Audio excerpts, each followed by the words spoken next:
All right, what's going on, everybody? It is Tuesday night. That means another episode of the Big Three podcast. As you can see, it's just Dylan and myself right now. Jordan may join us a little bit later, but show will go on. It'll still be a great show, of course. Mhm. But Dylan, how's it going? How you doing? Man, it's going good. Had an interesting college football championship yesterday. I don't think that was for the faint of heart, especially since I was cheering for TCU. Oh, that was yeah, it was not fun. But Seattle made the playoffs, so I mean, on the NFL side, it's pretty good. So I'm ecstatic. It's always good when your team's in that playoff. I'm happy to be in that playoff like setting atmosphere. It's good knowing that we're playing past week 18. Like we have something on the line now, because it's like it sucks when you get so high up in that regular season just to not make the playoffs. Then it's like, man, for what? Yeah, exactly. What's going on, Gene and Key? Appreciate you guys tuning in. Um, yeah, what's up, Key? Yeah, I mean, it was a action packed, into the regular season. We'll definitely get into that a little bit later. Got to talk about the college football playoff as well. I mean, if it wasn't for Pat McAfee, it probably would have been a little bit rough for me to get through that game. But Oh yeah, for sure. yeah, he was great. I mean, they kind of treated it like just sitting at a bar and just saying everything that popped in their head, and I loved it. But yeah, we'll talk about that later because I know some of the talk coming out of that game is going to be about whether TCU deserved to be there and all this kind of stuff. But like I said, we'll get into that later. But we usually start with the MLB, so we can go ahead and do that. Not a lot really happened, but there Correa, were two big names. I will say, finally. yeah, Maybe pending the physical. right. Yeah, let's start there. Carlos Correa. It looks like this whole story is about to end, like you said, hopefully with the physical, but it's gonna circle back to Minnesota. And the Like, team that offered him a big deal in the first place. yeah, and I mean, I'm assuming it's gonna be much less than the 12 and 13 years or whatever that everybody else Yeah, seems it to be was like getting. 6 years, Right. 200 something. Yeah, I mean, it's still a good payday, but for sure, it's not with Xander Bogart's money or Dansby Swanson or anything like that. But I guess, yeah, like, what are your thoughts about this whole Correa thing? And is it maybe a cautionary tale for maybe future free agents who might end up going through something like this? Well, so the whole situation was interesting because it's like with the Twins, like it was rumored that like, hey, they gave him this big deal knowing that he was having some injury issues and everything like that. So the crazy thing about it, it was like the Twins were willing to give him that money and give him that time knowing what injury he had. And he was kind of like, nah, I'm seeing all these people getting this big money. I'm going to bet on myself. And then obviously betting on himself didn't work. He had that big deal from the Mets and then what was the Giants. Those were the two big teams trying to get him, giving him massive contracts. And they fell through because the injury that the Twins were kind of like, hey, we'll let you sit on it. Like we know what's going on. Like we'll give you the money. Like we want you to be our guy. And it ends up with him crawling back to them and being like, hey, like you still got that spot open for me. Yeah, I mean, He's, Minnesota comes out of this looking well because they get him back. He was a big piece for them, last season. They don't have to commit to him for over 10 years like all these other guys got. So even if, let's say, a couple of years down the line, the knee becomes even more of a problem, at least they're not, I guess, on the hook for as long as it could have been for the Giants or the Mets. Um, I think this offseason for the Giants, though, it's got to be kind of deflating a little bit because they were wanting to spend money on somebody. They had the Aaron Judge thing that lasted about 2 seconds, and then that was gone. Then it was Correa. It's just like they're kind of left with nothing at this point. So, I mean, as a Giants fan, would you feel? I mean, I know you're not a Giants fan, but I'm just saying, like, if you were one, like, would you feel better about, seeing what happened with Correa and not signing him, or would you still be mad that they weren't able to get a big name guy there? No, as a Giant personally, I'm not a type of guy that likes someone with injury history. If like I'm going to be spending a lot of money, I want my player to be able to play unless it's like a young star who like it just so happened to just get injured right when before he was about to play. So seeing me, if I was a Giants fan, seeing Carrera not come to my team isn't something that really scares me because like, man, what if he went there for his first year, injured that knee again, and like there goes that money. You know, he's out for the season or out for 2 seasons. You never know when it comes to things like that. So no, I would honestly welcome signing just younger stars or spending that money on someone would be consistent rather than taking a big name. Would it have been nice? Yeah, you got that name value, you got that star, you know, it's kind of that, but it's not going to be that Aaron Judge caliber star that you were looking for, but it was kind of like someone that would put some butts in seats, you know, it's that big name, you know, that jersey seller. And not having anybody like that does kind of seem like a loss because it's like, well, what are you going to do this season? You know, you didn't really get anybody that you wanted. So it just depends how you feel. Like if you're a Giants fan that thinks you can win now, of course not getting Carrera hurts. But if you're a Giants fan that's like, I don't really think we're there, like there's not really any point of spending the money until we get a better roster built around, you probably don't hate it. Yeah, I can agree with that. I mean, as Brett put, pending physical, the two words that Correa can't get away from this offseason. So yeah, I think this Twins deal will strike. You know, it all just seems really weird with it. It seems like if the rumors are true that the Twins knew like about this injury and knew what was going on, and they were still willing to offer him money, like, yeah. So as Gene put, 6 years versus 10 to 12 is a huge difference. Correa is young. Yeah, he's only what 27. Oh, I don't know. I know he's late 20s. Yeah, I'm looking up. He's 28. 28. So okay. Yeah, we're split the difference. Yeah. So Gene, just confirmed only 28. So yeah, I mean, 6 years at 20, being 28 years old, I feel like the Twins feel like they'll still get good years out of him for sure. You know, maybe if by year 6 the knee is really a big problem, then the Twins got what they wanted out of him. He'll have to reassess his career at that point. But then, mid-30s, maybe he hops on somewhere as a DH or something like that, or moves to first base, something like that. I don't know, but he's definitely going to be somebody to watch this season because if he ever has like any injury stints or anything like that, people will start looking at. I wonder if it's the knee. Is it the knee or whatever? And I don't know, man. It's been a long, winding road with Correa, and hopefully this is it for him.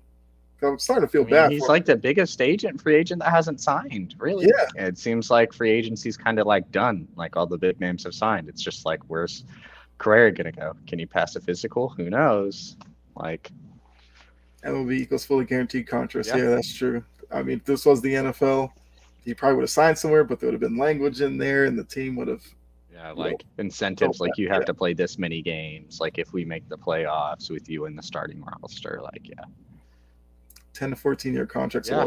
I agree. I'm surprised MLB went this way because I've seen it in hockey a few times. But I mean, the money amount in hockey is a lot lower as well. But personally, like I could never sign a contract that big. That's why I've always thought about like, when you're growing up, you're thinking about like, where would I go? Like where the places would I go? I'd always be like, man, I don't want to sign anything over like 3-4 years. It seems like a 10-year. I get where it goes with the comfort and like the fan base and knowing that they have their star locked up. But with that, at the same time, man, 10 to 14 years, I can never sign a contract that long. Never.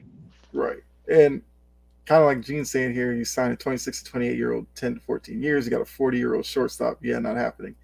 Nope. And there's no way, I mean, let's talk about like Xander Bogaerts, who got, 11 years, and he's 30 years old. There's no way he's going to be a 40-year-old shortstop. So then now the Padres have to figure out, they'll have to project out where else could he play, and if there's like a young prospect at that position, could Bogaerts then block that player? It's a lot of moving parts. I agree. These 10 to 14-year deals are nuts. But then got to transition to my team, the Red Sox signing Rafael Devers to an 11-year deal. He's the third baseman, but I feel like the Red Sox have already kind of planned for him not being a third baseman late into his 30s. So he's going to be a DH. At some point. So, yeah. He's got a power bat. Like it's meant for him. Yeah, he'll just turn into David Ortiz at the end of it. So, I mean, nothing wrong with the deal there. I mean, I know for me, I was really worried about how this offseason was going.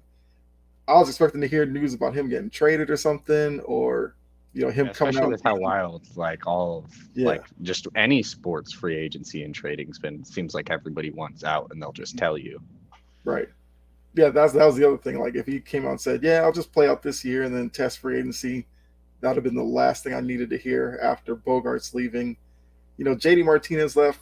I wasn't too bummed out about that. Interested to see what Justin Turner looks like, though. I mean, he's like 38 years old, and he's not necessarily a power bat, even though he's going to play DH a lot. So, I mean, my Red Sox definitely have a lot of work to do still. But like you said, free agency's kind of done. So I think this is kind of the team that we're stuck with. But I guess what Should were get your like thoughts a as a couple Blue random Jay fan trades. hearing about the Devers deal? Hearing about the Devers deal. I mean, it's always rough with those big name stars because it's like my team's a contender, so my team's like one of those teams that would trade for stars like that. So it's like it's interesting to hear, but I mean, like it's good. I like Rafael Devers, so like me as just a baseball fan, it's just like it's good to see him stay there. It seems like Red Sox fans really needed a star to hold on to, and like keeping Devers locked up in there is good. With Bogarts leaving, Martinez leaving, it's like if Devers was gone, it's like what do you really have at Exactly. that point? At least with that big name value. So Yeah, it's like it's interesting. I always like seeing players play for different teams. I like to seeing them in different jerseys, seeing them with different lineups, different chemistries. That's always fun. But also at the same time, it's good that he stays there. Fans love him. Like he seems like he likes to play there as well too. So it's good for everybody as long as all parties are happy. right. Yeah. And yeah, so with free agency kind of done, we were just waiting for like pitchers and catches to report for spring training, and then spring training to pick up. Which even with spring training, it's kind of slow, but Yep. season that means the season's right around the corner, and it's going to be an interesting Already. year. You know, judge with the big money. Got to see what the Yankees do because the Yankees going to have a lot of pressure coming into the season. The Blue Jays, your team, up and coming. We'll see if they matured a little bit, or Vladdy not for like they were MVP. immature or anything, but developed from the Yeah. playoff appearance. Maybe that helps them next year to take the next step. Got to see Vladdy for Baltimore. MVP. I mean, he'll probably be in the conversation. He's a young, exciting player. Why not? Trying to see what else in the division. I mean, Baltimore had a good year last year. Got to see if they can sustain it. Tampa Bay is going to be Tampa Bay, and then we'll see what the Red Sox look like. The Trevor Story thing kind of scares me with the Red Sox as well.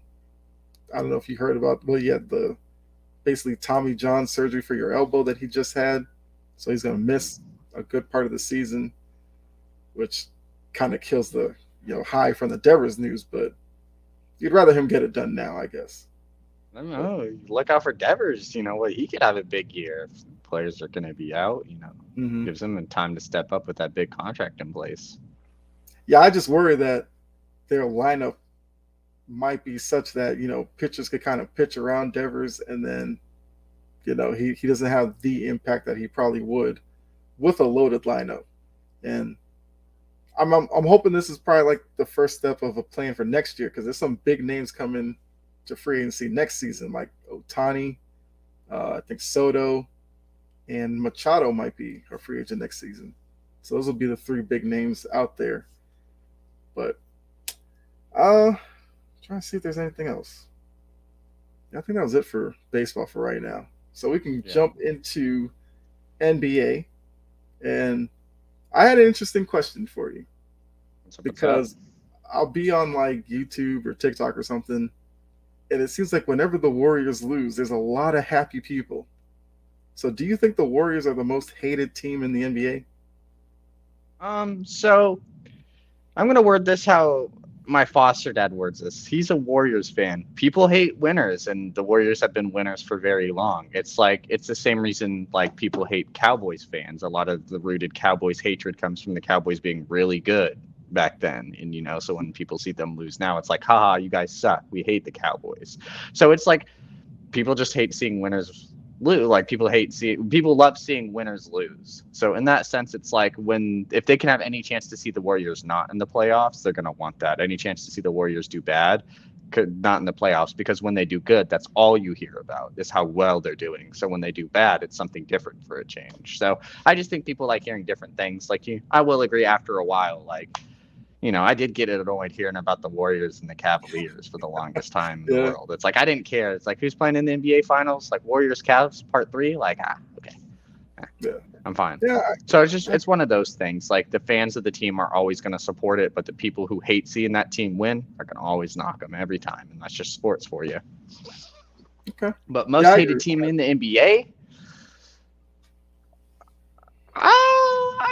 That's tough. Curry's very loved. That roster is very loved by a lot of people. I would say definitely if I had to put them in the top 5, probably I could probably put the Warriors in the top 5. But you still got a lot of Lakers hate nowadays. People don't like. I guess the Lakers are probably one of those teams. I'm trying to think of other ones. Like I guess the Nets. The 76ers have a lot of hate towards them as well too. So you put those couple teams together, but yeah, the Warriors definitely get close to that spot, at least in this day and age. Okay, yeah, I mean I can agree with that with the whole winning aspect of it because as a Patriots fan, I saw that for exactly like 10. A lot of people hate Tom Brady not because Tom Brady's like a horrible human being. They hate Tom Brady because they've seen Tom Brady win so many Super Bowls. They're just tired of it. Like stop, like. People are like, I can't wait for Brady to retire. Or, haha, Tom Brady lost. It's because it's like we're so used to him winning. Mm-hmm. So yeah, exactly. All right, another question about the NBA. So, looking at the East, and I think there's an interesting team that's kind of in the top 6. Actually, I think I have the standings. I'll pull up on the screen. But the Pacers. So, if you were the Pacers. I think we're getting close to kind of talking about trade deadline and all that. Yeah, a month away. Would you buy, sell, or do you think they should stand pat? See, this is tough. I don't know with the Pacers because it's like you got to look at it like, can this roster win a championship? Personally, I'm sorry. I don't. I think the Pacers could probably beat the Cavs in a series? Maybe. Yeah, probably. But after that, do I think the Pacers could beat the Bucks in a series? No. Do I think the Pacers could beat the Nets in a series? No. Do I think the Pacers could beat the Celtics in a series? No. Do I think the Pacers can beat the 76ers in a series? Probably not. So it's like this Pacers team could probably be at the 5th seed and beat everybody down when it comes to a 7-game series. But after that, I don't see them beating anybody up or it being even close, with that being said.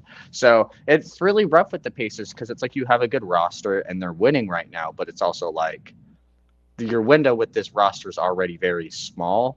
And it's not like you're like, if you're going to make some noise, you need to make it now because people are going to want, Miles Turner and Buddy Hield to be traded, especially if like you're going to end up being a 6th or 7th seed at the end of the season. So it's like, why not get the value and the pieces for it now? Because we're not really competing for a championship. So it's like, what's really the point of just, building up expectations with these roster players just to be like a 7th seed or a 6th seed.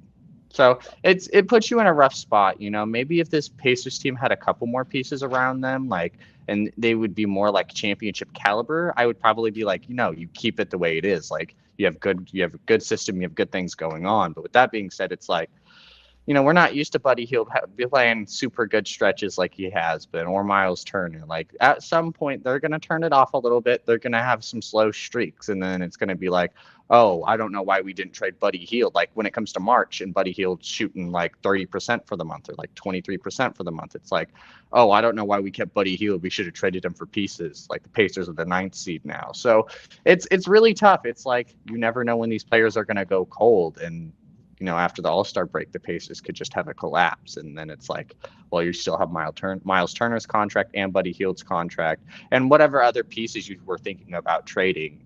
And like, for nothing. It's like you're going to have to just wait for them to be free agents. And then you don't want that because then you're going to get nothing for them. Yeah, I mean, they're in an interesting position right now.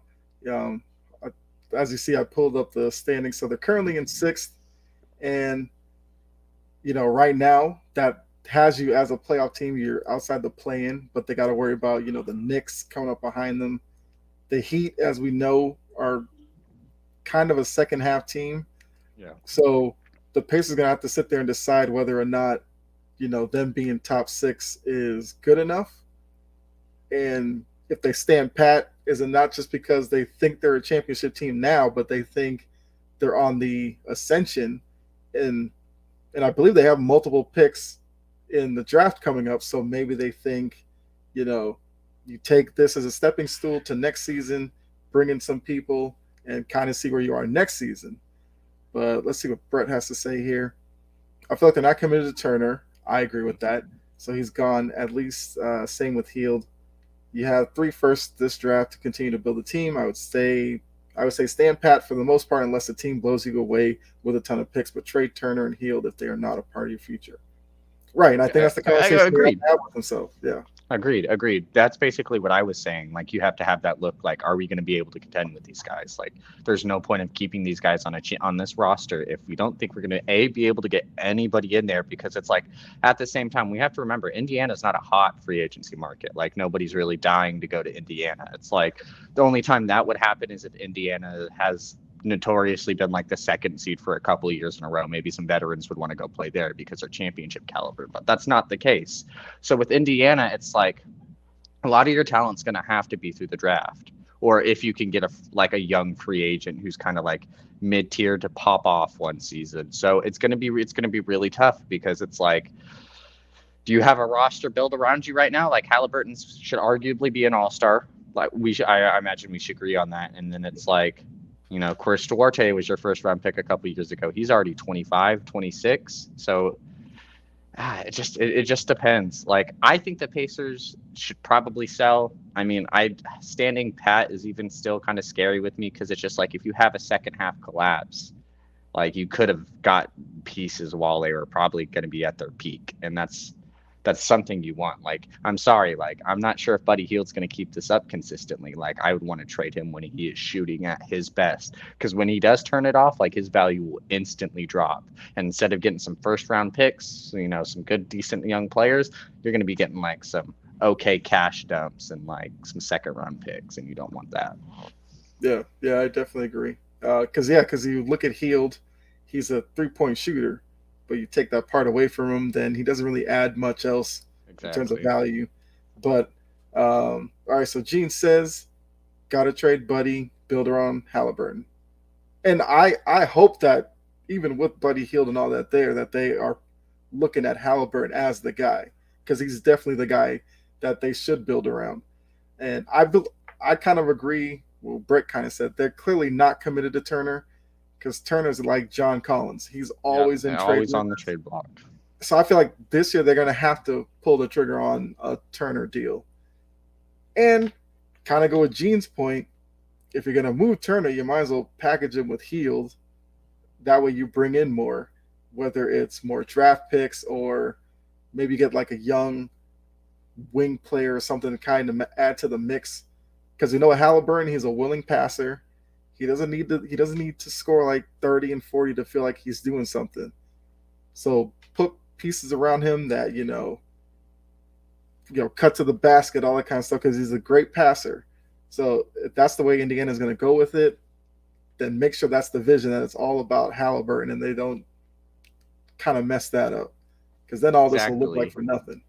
Exactly. With Halliburton, like, I feel like it seemed very evident with the Kings because of how upset he was when the Kings trade him. He just wants someone to believe in him. Yeah. And I think that Pacers team, if, they're like, hey, like, this is your team. Like, tell us how we can help you. I think he'll be with that team for his whole career. It seemed like he was very upset because he believed the Kings wanted him. And then when they traded him, it was like, oh, I thought there was some loyalty. So, if the Pacers, like, come up to him and like, hey, sorry, we're going to end up having to trade, Miles and Buddy, because like, we want to build this team around you and give you the best chance to win us a championship. Like, I think that would be smart as well. It should be Tyrese Halliburton's team. He hasn't showed us a reason why it shouldn't been. Like, his first year as a full committed starter, like, look at him.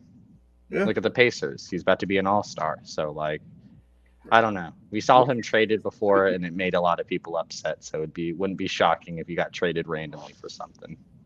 Right. It is the NBA. Sometimes that shocker of a trade does pop up. But there's another team in the East I do want to talk about as well, and that's Brooklyn. Now that we know that Durant's going to be out, I think it's At least a month, it said.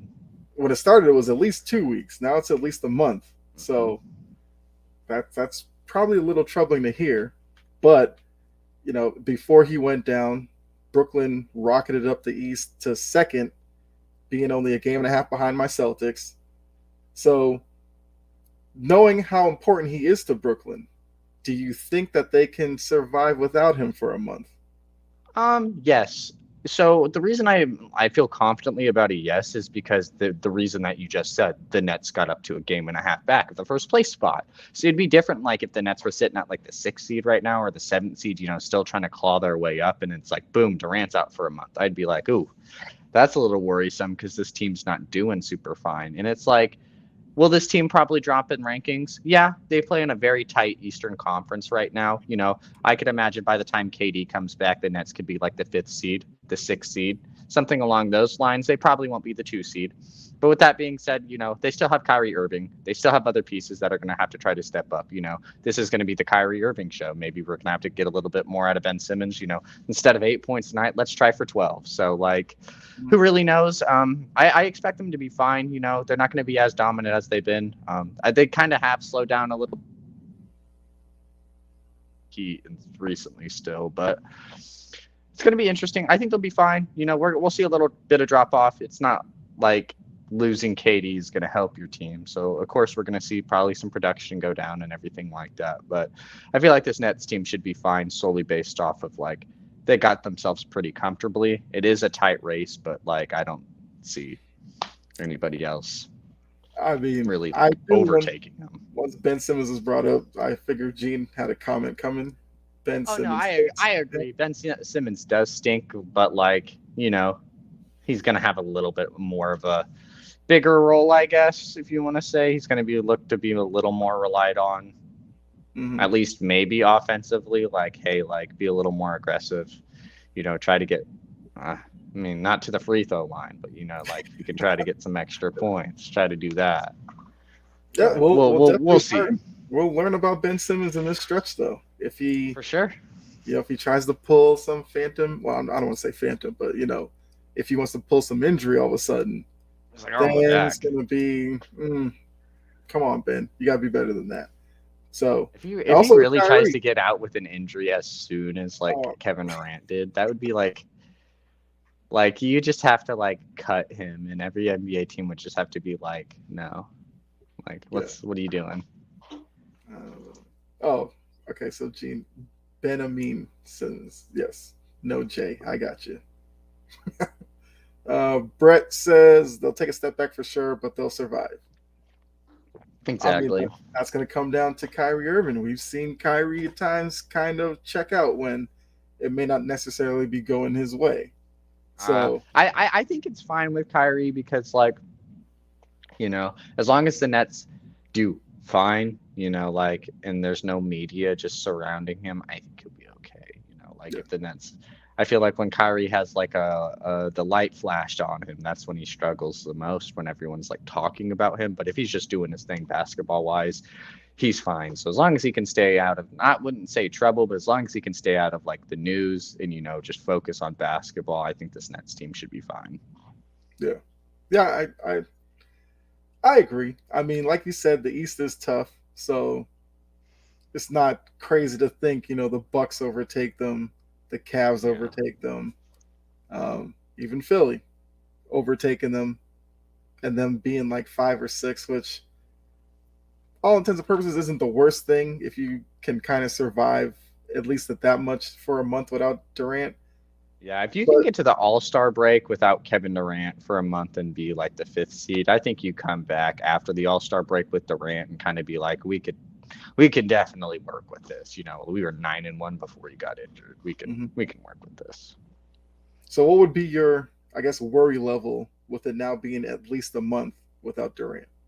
How worried? I do have a little bit of worry factor in it. I wouldn't say it's like high. I'd probably say about a good 30%, 40%, because you got to be worried with him being out a month. It's not like a month injury is like any short time, you know. Of course, he's probably technically only out for like 2 weeks, maybe 3 weeks, a week and 2.5 weeks, but like he's going to take a little more time to rest and make sure it's good. But I don't know. I would say probably 30%. We haven't really seen the Nets play without him yet. You know, we haven't seen them since they've been super dominant play without him yet. So it's going to be just interesting to see. Okay, I agree with that. I guess we kind of throw a Western Conference question in here before moving on. So moving down here, checking out the Western Conference standings. Now, I think a lot has been made about Dallas and Luka. You know, right now they're fourth in the West, but there's questions about his supporting cast. If you're running Dallas, what do you do this trade deadline? Man, I think we went over on the N1 podcast last Friday, like. So we brought up the question, is Luka the hardest player to pair somebody with? And like, I think it was pretty evident. Yes, that like, we were like, yeah, Luka is pretty hard to pair up with, but we mentioned types of players that would be good with him. It's like, I've been pretty advocate on like, you don't need to give Luka another superstar per se. Luka is the superstar. Like he will do his show, but get him a better supporting cast, like me and you have talked about. Get him a 3-and-D type of shooter. Get him someone that can give you that proper spacing, but help out on the lack of defense that he has. Like I know these are bad examples of players that would help, but like get you someone like a Paul George-esque, you know, like a Klay Thompson-esque, someone who's going to help you on that defensive end, but also be able to shoot the ball for you. You know, if I were the Mavericks, you know, I wish Sacramento wasn't doing good. I would hit up the Mavericks and be like, hey, or to hit up the Kings and be like, hey, you know, like what's the deal on Kevin Porter? You know, that would be an interesting piece to go there. It's not like they're going to get any big name superstars, but someone that can help out on the defensive end, and then someone who can also be able to run the ball, like run an offense without Luka on the court, because that's like they're also one of their biggest worries. When Luka is off the court, there's like it feels like they can't run any sort of offense. You know, it's because it's like your best scorer and your best playmaker is off the court and they just collapse. So get someone who can run an offense on their own. You know, because it seems like Dinwiddie can give you that like sometimes. Mm-hmm. Tim Hardaway Jr. can be helpful sometimes. It's like these are very inconsistent type of guys. Inconsistent meaning that you don't know what kind of performance you're going to get out of them. You know, Dinwiddie could drop you, 32 one game, and it's like the next 4 games he's getting you 8, 9, 11. You know, so it's very iffy. You just need someone who can suffice on their own without Luka. Who's someone who doesn't need to create their own stuff without Luka. That's why Jalen Brunson worked there. I mean, like you see him in New York now and he's going crazy. It's because he can run an offense. He can create his own opportunities. And that's why the Mavericks did so good last year with Jalen Brunson. When he was starting to like pop off more, it's because he knew how to run an offense. He could play make. Like he didn't need Luka to get any of his offense all the time. You know, like he didn't need to rely on that. And that's something they miss now. So Brett says, if you're Dallas, you wait till the offseason after the draft, then all your draft obligations are complete from previous trades. Then you can go all in and trade for the next superstar with however many picks you want. Yeah, I mean, that's basically it to find Luka's running mate. I mean, that's a way to go about it. But also, I just don't think Dallas will want to wait. I feel like I think they're hungry. They got that Western Conference Finals appearance, and they're like, we could do it again. Like we got Luka. Like Luka is their savior. So like them making it that far, I don't think Dallas fans are gonna want to take off the gas pedal. I think they're gonna be like, what? We were just like right there. We just need a couple more pieces, and we're just fine. So I don't think Dallas fans are going to want to do that. I feel like if a mid-level star or someone who can come into their market will be available, because Dallas, unlike Indiana, does have a little bit of like a hotter free agency market. You know, the no state tax definitely helps out there a lot too. That makes free agents want to go there. So we'll see. It'll be interesting. I don't think Dallas wants to. Yeah. Brett's asking who's available right now, though. That's worth dealing. Exactly. That's my biggest reason with the Hawks. Like we've been talking about the Hawks trading John Collins, and it's like I don't even know who I want. Like Mhm. picks are cool, but it's like I don't even know who I want. It's not like there's really anybody out there worth trading for. It's really tough when you think about them. Gene, kind of along your line of thinking, Dallas ain't got that time. I Exactly. promise you, Luka's bouncing shortly if they don't find him a team that can compete. Exactly. Yeah, I mean, Because like you make me mad at my biggest issue with Luca, it's like he's an exceptional player and he does so much, but when is that going to run out? You know, him.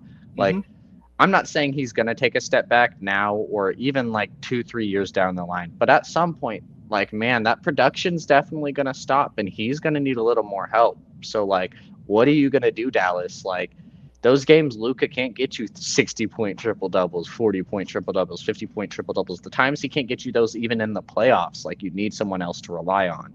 Like Luca can't be your only option because like all these players are humans. They're gonna have their off nights some nights, and you can't just be like, "Oh, we lost because Luca had a bad game." Yeah. Oh Gene, yeah, yeah, agreed. he Some of takes the the most shots he bad takes shots. Yes. is wild. Like I've heard the stuff like Luca gets like 60 points, but like how he gets there is it's Yeah. questionable. Yeah, definitely. And also surrounding the Mavericks, we're hearing that, got the news about Christian Wood, how they're basically seem like they're reluctant to sign him long term, so they're gonna look to trade him. Now, is Christian Wood a player that could get Luca that Robin to his Batman? I mean, maybe, depending on who is looking for him, because he's a young perimeter big. He can stretch the floor. He can rebound and do all that for you. But yeah, the question is going to be his value on the open market. Which teams are involved. I mean, I'm You, sure we'll probably you hear give something. Luca Laurie Markkinen? How does that sound? I like what Laurie Markkinen's doing this year. I mean, I I don't kind of think feel Utah bad would for be willing Bulls to trade fans, him but though. the Bulls kind of were done with him. But it seems like Utah's a great fit for him. But Brett says that's why I feel like they have to wait, even if they don't want to. Going all in on any player available now will be an overpay. That guy who pushes them to the next level isn't available. Tough situation. I agree. You want to move as quick as possible, but it's just tough. Agreed. The Mavericks are kind of like, and they've kind of cornered themselves. Not necessarily with Luca, but it's just the way he plays. It's how he is. It's like he's one of those players that, sorry, like as much as you love him, Dallas, he is impossible to pair up with. Like he is a great player, but also the things that he does and the reason like he plays great makes it hard for other players to play with him. Like I don't want to say he's an all about him player because he does get the assists, he does get the numbers, he's a good playmaker. But without that being said, it's like the way he plays, the way he kind of just takes the ball in his own hand and does his own thing sometimes makes it really hard. And then the shots he takes is also very questionable. I imagine if he had a better shot selection, some of his teammates' numbers probably would look better, at least in the assist category per se. So it might not necessarily all be on them. It definitely is how Luca plays. But with that, man, it's tough. I like Luca. I don't necessarily like the Mavericks. I've never been a huge Mavericks fan per se, but like it's interesting. It's always interesting with that Dallas team. Like I see them do good, and then it's just like I feel like they should be doing good, but also at the same time, how are they doing good? It's like is Luka really taking over all these games for you guys? Yeah, that's a good question. Well, last question before we move on, and we'll stick with the whole Dallas part of it as well, because if Christian Wood is being dangled out there for trades or whatever, and right now the only two names that we kind of know about, Miles Turner and John Collins, should either of them interest Dallas in any way? I guess I guess both of them would be interesting in their own ways. John Collins, he's not particularly a great 3-point shooter at least this season. 23% isn't too great. But he's known for being able to shoot the three ball. The problem is Luka, and this was also said on the Big Three podcast, so I don't want to make it seem like it's my point. Luka likes to turn players into stretch fours. He likes to turn bigger guys into like spot up shooters. Get in the corner. Take this three type of thing. And that's not really a John Collins game. Like I've said this before, his main game is Trae Young. Let's run a pick and roll so you can lobby that basketball and I dunk on whoever's there.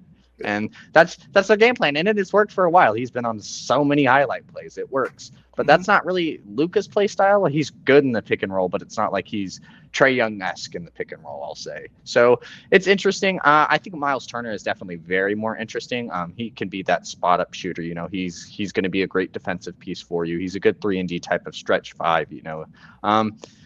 The only issue with that is, again, it's like not like you can throw Miles Turner into an offense and he's going to be able to run it all. It's not like you're going to be able to throw John Collins in an offense and he's going to run it all. So it's going to be like you're going to run into the same situations. It's like you'll have another piece who can score, but when Luka's off the floor, it's like, I'm sorry, a Dinwiddie to John Collins combo doesn't really sound like that's going to be working too well, or a Hardaway Jr. John Collins combo doesn't really give me a lot of hope. But it's interesting. I do like the Turner fit more than I like the John Collins fit, just because of the shooting and then his defensive skills. But with that being said, no one's going to run that offense still. So I think like you might get a little better, but when you have to run up against teams that have a lot more depth, they're still going to just beat you. Just your starting five might be a little better. Yeah, I do agree. And then Brett says going from Trae Ball to Luka Ball doesn't seem ideal for Exactly. Collins. Yeah, I agree with that. But I do think Turner, because Turner likes to play on the perimeter, he likes to spot up and shoot the three. He would be a better fit there. But yeah, Turner wouldn't really fit the issues that Luka and the Mavericks have, because as you pointed out, their biggest issue is when Luka's off the floor, where do you turn? And I think ideally they would like Dinwiddie to step up in those moments, but he's just so streaky that you can't really rely on him night in and night out. I mean, I like Hardaway Jr. I'm a big fan of his, but he's kind of the same player as Dinwiddie. Both of them real streaky from the perimeter, but if they have it going, look out. They could drop 30 and you wouldn't be surprised by it. It's just that those performances are like once every couple of weeks, it seems like. And for as talented as Luka is right now, and Dallas is top 4 in the West right now, but that's kind of more of an indictment on the West, where you got a lot of teams in the West with a lot of question marks. Exactly. Especially health wise, because New Orleans, you got Zion, the Clippers, Paul George, well, Kawhi more so, because Paul George seems like he's been pretty healthy this year, but Kawhi, you just never know how many games he's going to play. Look with the Suns out. Yeah, Booker's been out. They look completely different. So I mean, the Warriors get Curry back today, their first game back with him in a little bit. So I agreed. Like the Mavericks have a good record right now, but like with that being said, if you look over at the East and West Conference, like you look at the East and like they got people, their worst team, their 8th seed has 20 wins. I mean, 21 wins, 20, like all of them are a lot closer. Like you literally look at the standings, you got 29, 27, 26, 26, 24, and then you look at the East and it's like 27, 25, then it's like a drop up to like 20, 21. So Brett has a question for us. Who's the next star level player that becomes available? And then he added, he could see Cat wanting out of the Gobert pairing. I agree with that. Another star pairing is never going to work. Cat and Gobert. I still don't understand why Minnesota went that route, but yeah, I wouldn't be surprised if Cat wanted out of that grouping. But yeah, to go with Brett's question, the next star level player that becomes available. I'm looking at the East right now, and it's like, man, a bunch of star level players just went to the East. It's like I don't see anybody from like the Celtics wanting to jump shit. The Nets, maybe, but the Nets are always just a question mark. So like I don't want to particularly just be like Kevin Durant, because it's like that's every year. Mm-hmm. Kevin Durant maybe once out every year. Kyrie Irving maybe once out every year. The Bucks, and I don't see Giannis leaving. Chris Middleton, not really. Drew Holiday now. Cavaliers, too young.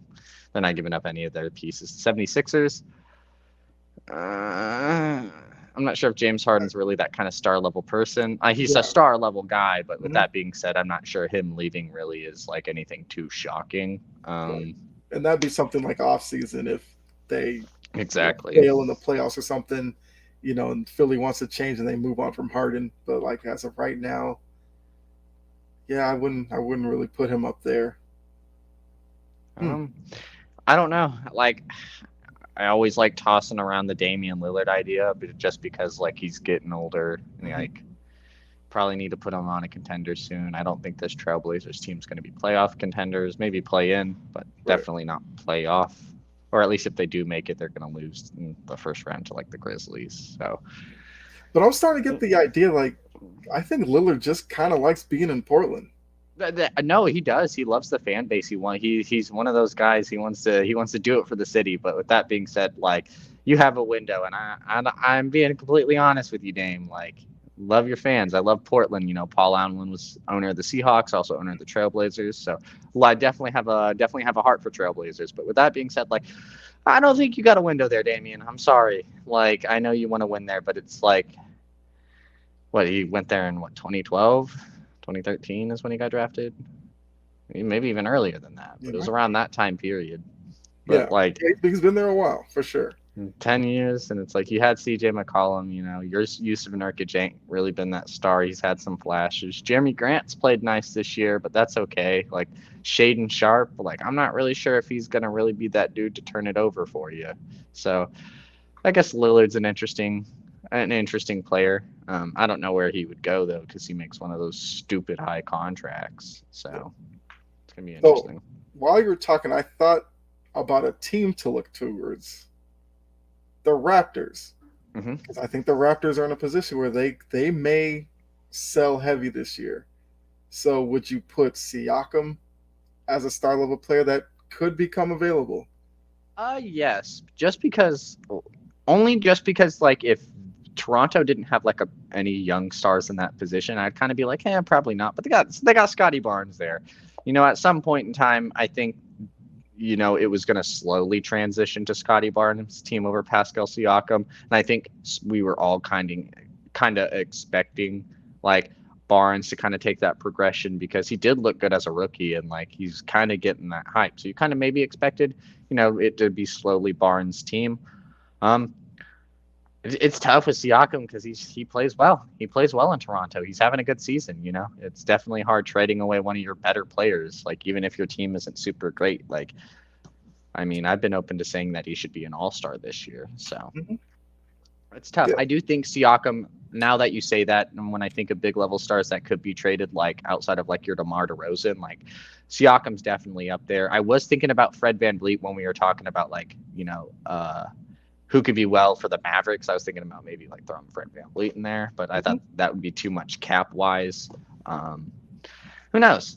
Yeah, I like Pascal Siakam. That'd be an interesting trade. Yeah, Brett also says they also have OG, so who's been phenomenal this year. He's apparently available, but they want a Gobert haul for him. I said that on and one. I said that on and one. Gene said he was I'm pretty sure he said he was great value Paul George, and I was like, because when we were still talking about Luka, I was like an underrated person that's on the trade block. OG Anunoby, he's kind of that defensive wing that, you know, would pair nice with Luka.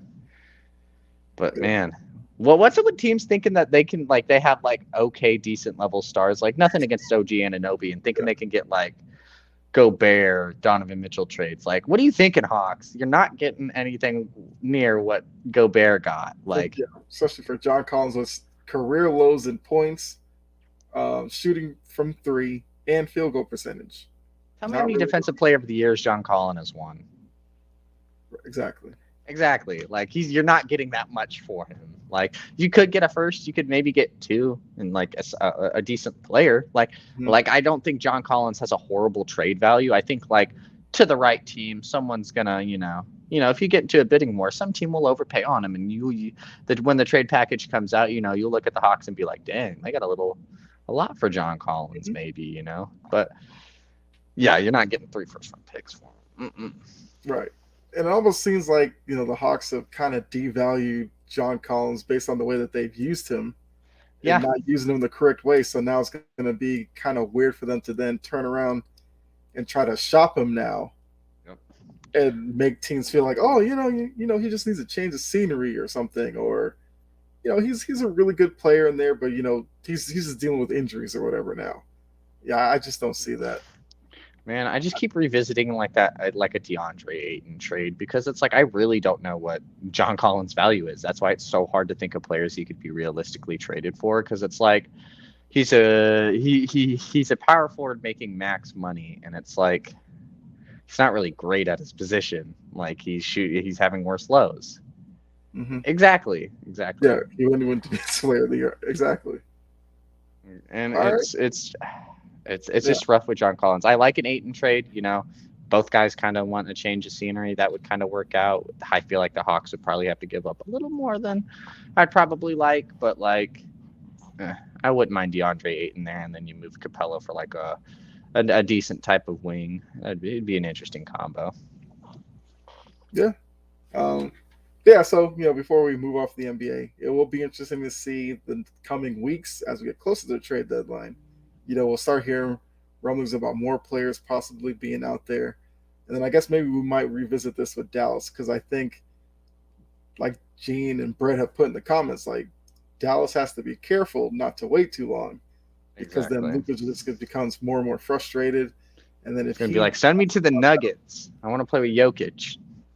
and that'd be their worst nightmare.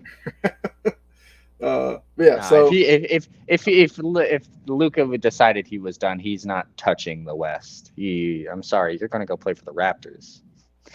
yeah, Like I mean Mark Cuban and those guys, yeah, they'd be foolish to let him go to Denver or they're not gonna let him trade. They're not gonna Memphis or let him something like leave. that. Some top team in the West that they're fighting with. Yeah, he definitely have to go east. But hey, Orlando, you want Luca? Then Luca probably would be upset by that, but at least Dallas is like, Yeah. best we could get. Man, imagine what the Magic would have to give up. We'd be like, hey, so here's like Paulo, Jalen Suggs, Cole Anthony, like RJ Hampton, like Franz Wagner, Yeah. all of our first round picks like, for Luca. I'd Right probably to take that the deal. arena, we'll give that to you too. Yeah. Literally to convince Luca to re-sign with you, it's like we'll name the stadium after you. We need something like Yeah. we'll name the team after you. We'll be the Orlando Doncics. Yeah. I mean, like I said, it's gonna be interesting to see. All right, Brett has one last comment before we go to the NFL. Luca and Joker, good lord, they could throw 3 high school players around them and they still have the best offense in the league. Yeah. Questionable defense though. Them high school players better Right. play defense like their life is on the line. Hey, they'll just turn back to the what was it, like the '80s with Alex English. When he just score like You just need to 140. get 3 Dennis Rodmans to just put around them to grab the boards and just play gritty defense and just have them just pass the ball. Just pass the ball to Luka or Jokic. They'll get 80. They'll get 80 apiece every night. Just give them the ball. They'll make it work. I mean, that would be an interesting sight if the two of them did ever end up playing together. But It's definitely going to be in the Nuggets. It would definitely be on the Nuggets before it's in the Dallas, I think. absolutely, I agree with that. It'd be interesting. Trading Jamal Murray and like Michael Porter Jr. and some stuff for like Luka. I wonder if that was ever posed. What would Denver really think about that? I mean, Jamal Murray, great scorer. Porter has his injury issues with back and all that. I feel And like if whenever I they hear were about just a like, player with a bad back, it's always worrisome. yeah, I always think about Tracy McGrady and how his back basically killed his career. So, I mean, I still say Porter's the most important player on the Nuggets. If he stays healthy, they are a legit contender to come out of the West. Agreed. The crazy thing about him, it's like he had like the build and the skills to be like this. Like when the Nuggets got him, I was like, dang, they just got like a steal if he can be healthy. And he's shown flashes of being that dude. Like he's like had some stretches where I'm like, dang, Michael Porter Jr. is like getting to where he's about to be scary, kind of like we all expected him to, and then he gets hurt, so it sucks. But I don't know. That'd be an interesting trade if you had a little more sweeteners for Dallas. A couple years later down the line, Dallas hasn't won anything. Luka wants out. That'd be a trade to definitely visit. Yeah, especially if you can get Murray and Porter to be healthy for a couple seasons. That's definitely a trade you'd be interested in. Yeah. Yeah, I think we can transition to the NFL. Week 18 done. Regular season's over with. My Patriots didn't make it. Your Seahawks did make the playoffs, so that's definitely good for you. We had a great Sunday night game. Dan Campbell took his Lions, even though they were eliminated. Still went to Green Bay. Put it all on the Packers, beat them, eliminated them. I mean, did you see the end of the game? The whole Aaron Rodgers cameras all around him as he slowly walked off the field. Yeah, arm I around posted in Randall our Cobb and all that. Yeah. Yep. I posted in the group chat. Jamal Williams like walked up to him and was like, "Hey man, can I have that jersey?" And Aaron Rodgers was like, "No, I need to keep this one." And it's like, okay, Right. like Yeah. make it more ominous. Like I don't know. It's gonna just Aaron Rodgers is gonna Aaron Rodgers. Yeah. Yeah. It's just walking off with Randall Cobb. You see him take a peek up at the big board, kind of see if he was on there, and then you pat him on his head, and I was like, yeah, this is Rodgers, soaking it all up, getting everybody talking about it, because what do we hear all today? Could this be really the end for Rodgers? He's going to retire? He's going to leave or what? And he's going to let that play out as long as it does. I'm ready for the Jordan Love era in Green Bay. Like, I'm tired of Aaron Rodgers in Green Bay.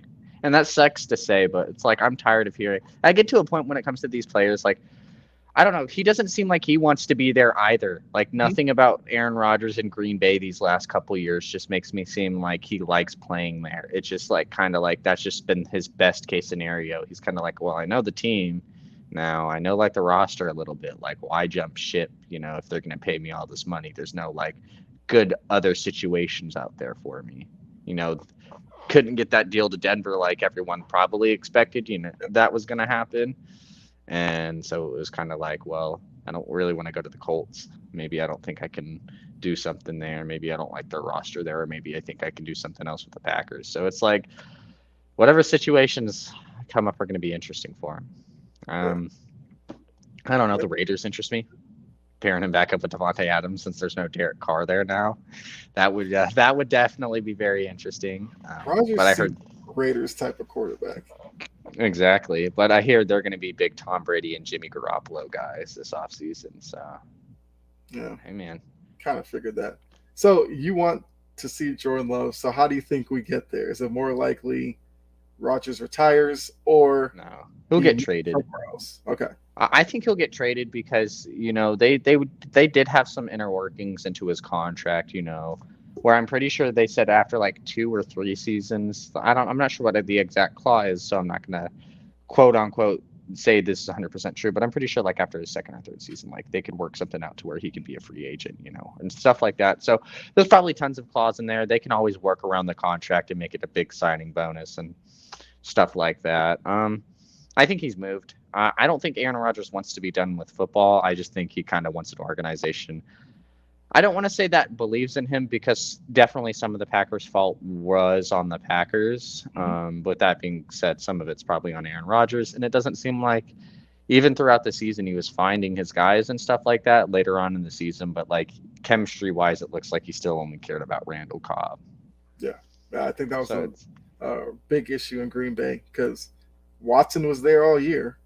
He made it seem like early on in the season that Watson wasn't good enough. But then Watson ended up being their best receiver at the end of the season. Exactly. Now, Packers fans would love to see Rodgers now come back, have an offseason, know what Christian Watson can do, build upon that. I think Lazard's kind of said he's not coming back, but, you kind of go with Watson, maybe find another wide receiver somewhere and try to run it back because that division, the Lions, yes, up and coming. Minnesota's been the class of the division this season, but if they lose first round of playoffs, who knows what Minnesota looks like come next season. And Chicago is still trying to figure things out, which I got a question for you about Chicago in a little bit. But yeah, I thought it's just going to be an offseason of, Rodgers kind of holding them hostage almost because they're going to probably wonder how committed he is to them. They'll probably tell Aaron Rodgers, like, yo, we want you back. We'll do everything we can. But like he also said, Jordan Love's still sitting there. Like you moved up in the first round to get him. And if you just continue this trend with Aaron Rodgers, then that pick looks even worse because we'll never get to see Jordan Love. I think the time is now. I feel like you tried running it back with Rodgers, and like if you made the playoffs, that's honestly one thing. If they made the playoffs and won a wild card game, you'd look at the Packers a little more differently than what we're looking at them right now. We'd look at them as like, hey, like, they just had a rough start of the season. They started picking up things at the end when it started to matter, and they won. Like this team could definitely run it back. But this team, ended up finishing 8-9. Not making the playoffs, not doing anything of those sorts, and it's just like, where do you go from here? It's like you have a young quarterback in Jordan Love who you really like. You spent a first-round pick on. Aaron Rodgers doesn't seem like he's happy. Not great team chemistry. A lot of questionable play calls in Green Bay. A lot of questionable offensive game planning. It's like seems like a change is what's needed there for that Packers team. It's like you had your run with Aaron Rodgers. He got you a Super Bowl. Like he's been that great guy for you. But it's like he doesn't seem like he wants to be there. And to be fair, it doesn't seem like a lot of fans really want him to be there anymore. And it's just one of those things like, yeah, it sucks that you'll have to move on. Yeah, it's going to be weird seeing Aaron Rodgers in a different jersey. But with that being said, it's probably going to end up being better for both parties. If he goes to a Vegas, if he goes to a Colts, if he goes to whoever, send him to Atlanta. That'd be interesting. But like wherever he goes to, like, it's probably going to be for the better for both sides because if you're the Packers, you're going to get a haul. If Jordan Love is really that dude, you got 3, 4, 5 draft picks, maybe some younger guys, whatever you're going to get for him, and pair them up. Right. Yeah. I mean, that's ultimately what it comes down to. If they keep Rodgers, they're going to have to trade Jordan Love probably, and if they want Jordan Love, they're going to have to trade Aaron Rodgers. But like I said, with the Bears, so the Bears got the number 1 pick by way of Houston winning this past weekend. Now they're they have the second pick.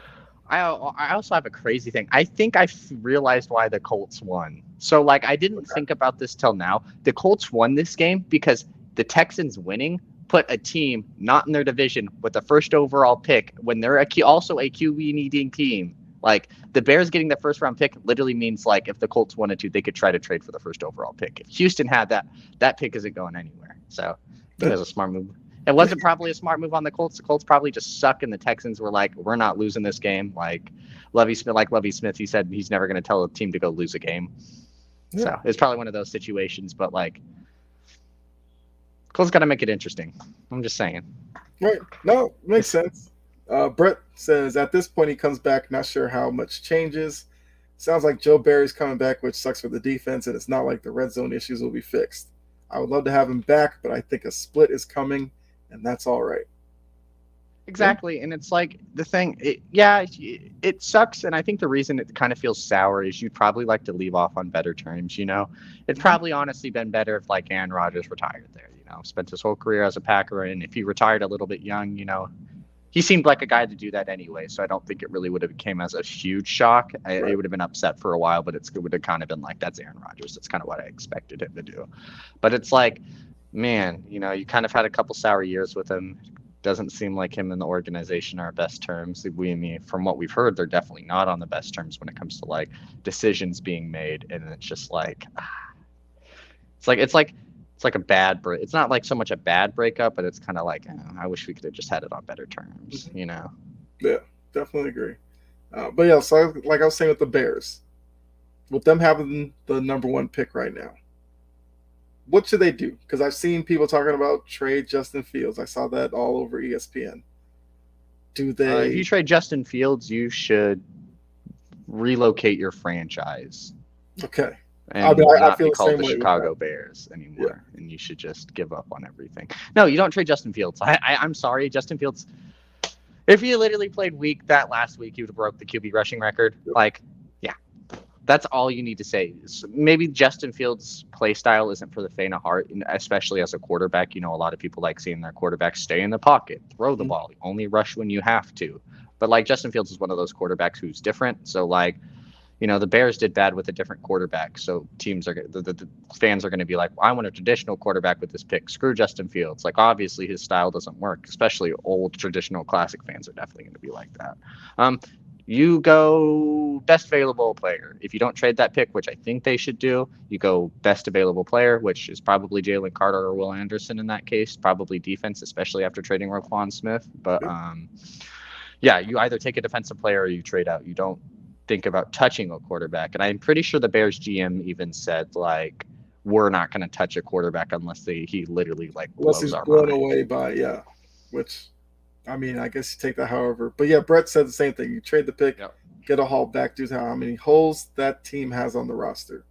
But if they're not blown away by any trade, then you sit there and you take, like you said, Williamson or whichever one you value higher.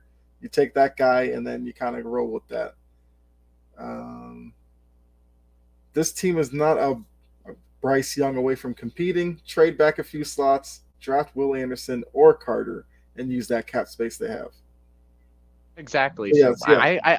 Trade back and I still like get how we the guy. I like how we worded that. This team is not a Bryce Young away of being a candidate. It'd be different like if this Chicago Bears roster was like nice and Justin Fields just like his play style didn't work and it's just like, man, kind of just sucks. But with that being said, it's whole roster stinks. I think if you gave Justin Fields actual pieces and stuff to work with, you give him a comparable defense to make stops so he can have like better, nicer offensive drives, not just like random ones when he's down 40 and having to do with literally everything. Yeah, he's going to be a great quarterback. Like, I don't want to speak too soon, knock on wood. I want Justin Fields to be a great quarterback. I love rushing quarterbacks.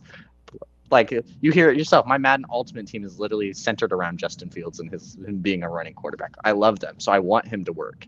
It's just, I don't know. The Bears just suck. I hate the Bears. They're not going to do the right thing. They're going to end up drafting 3 quarterbacks and having them all fight for it. Right. Yeah, I mean, there's good reason not to have faith in the Bears doing the right thing here, but yeah, I agree with you and Brett as well.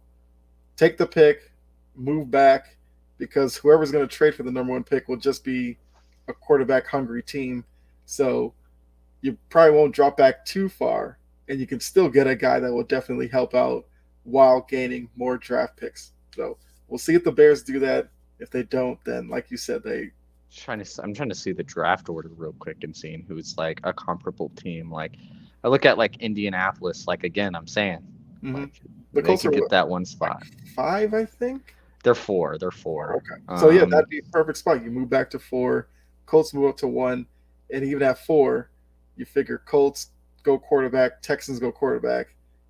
Even if the next 2, like the 3rd spot, if they take Anderson, Arizona, whatever, then you just take who'd you say from Georgia? Jalen Carter.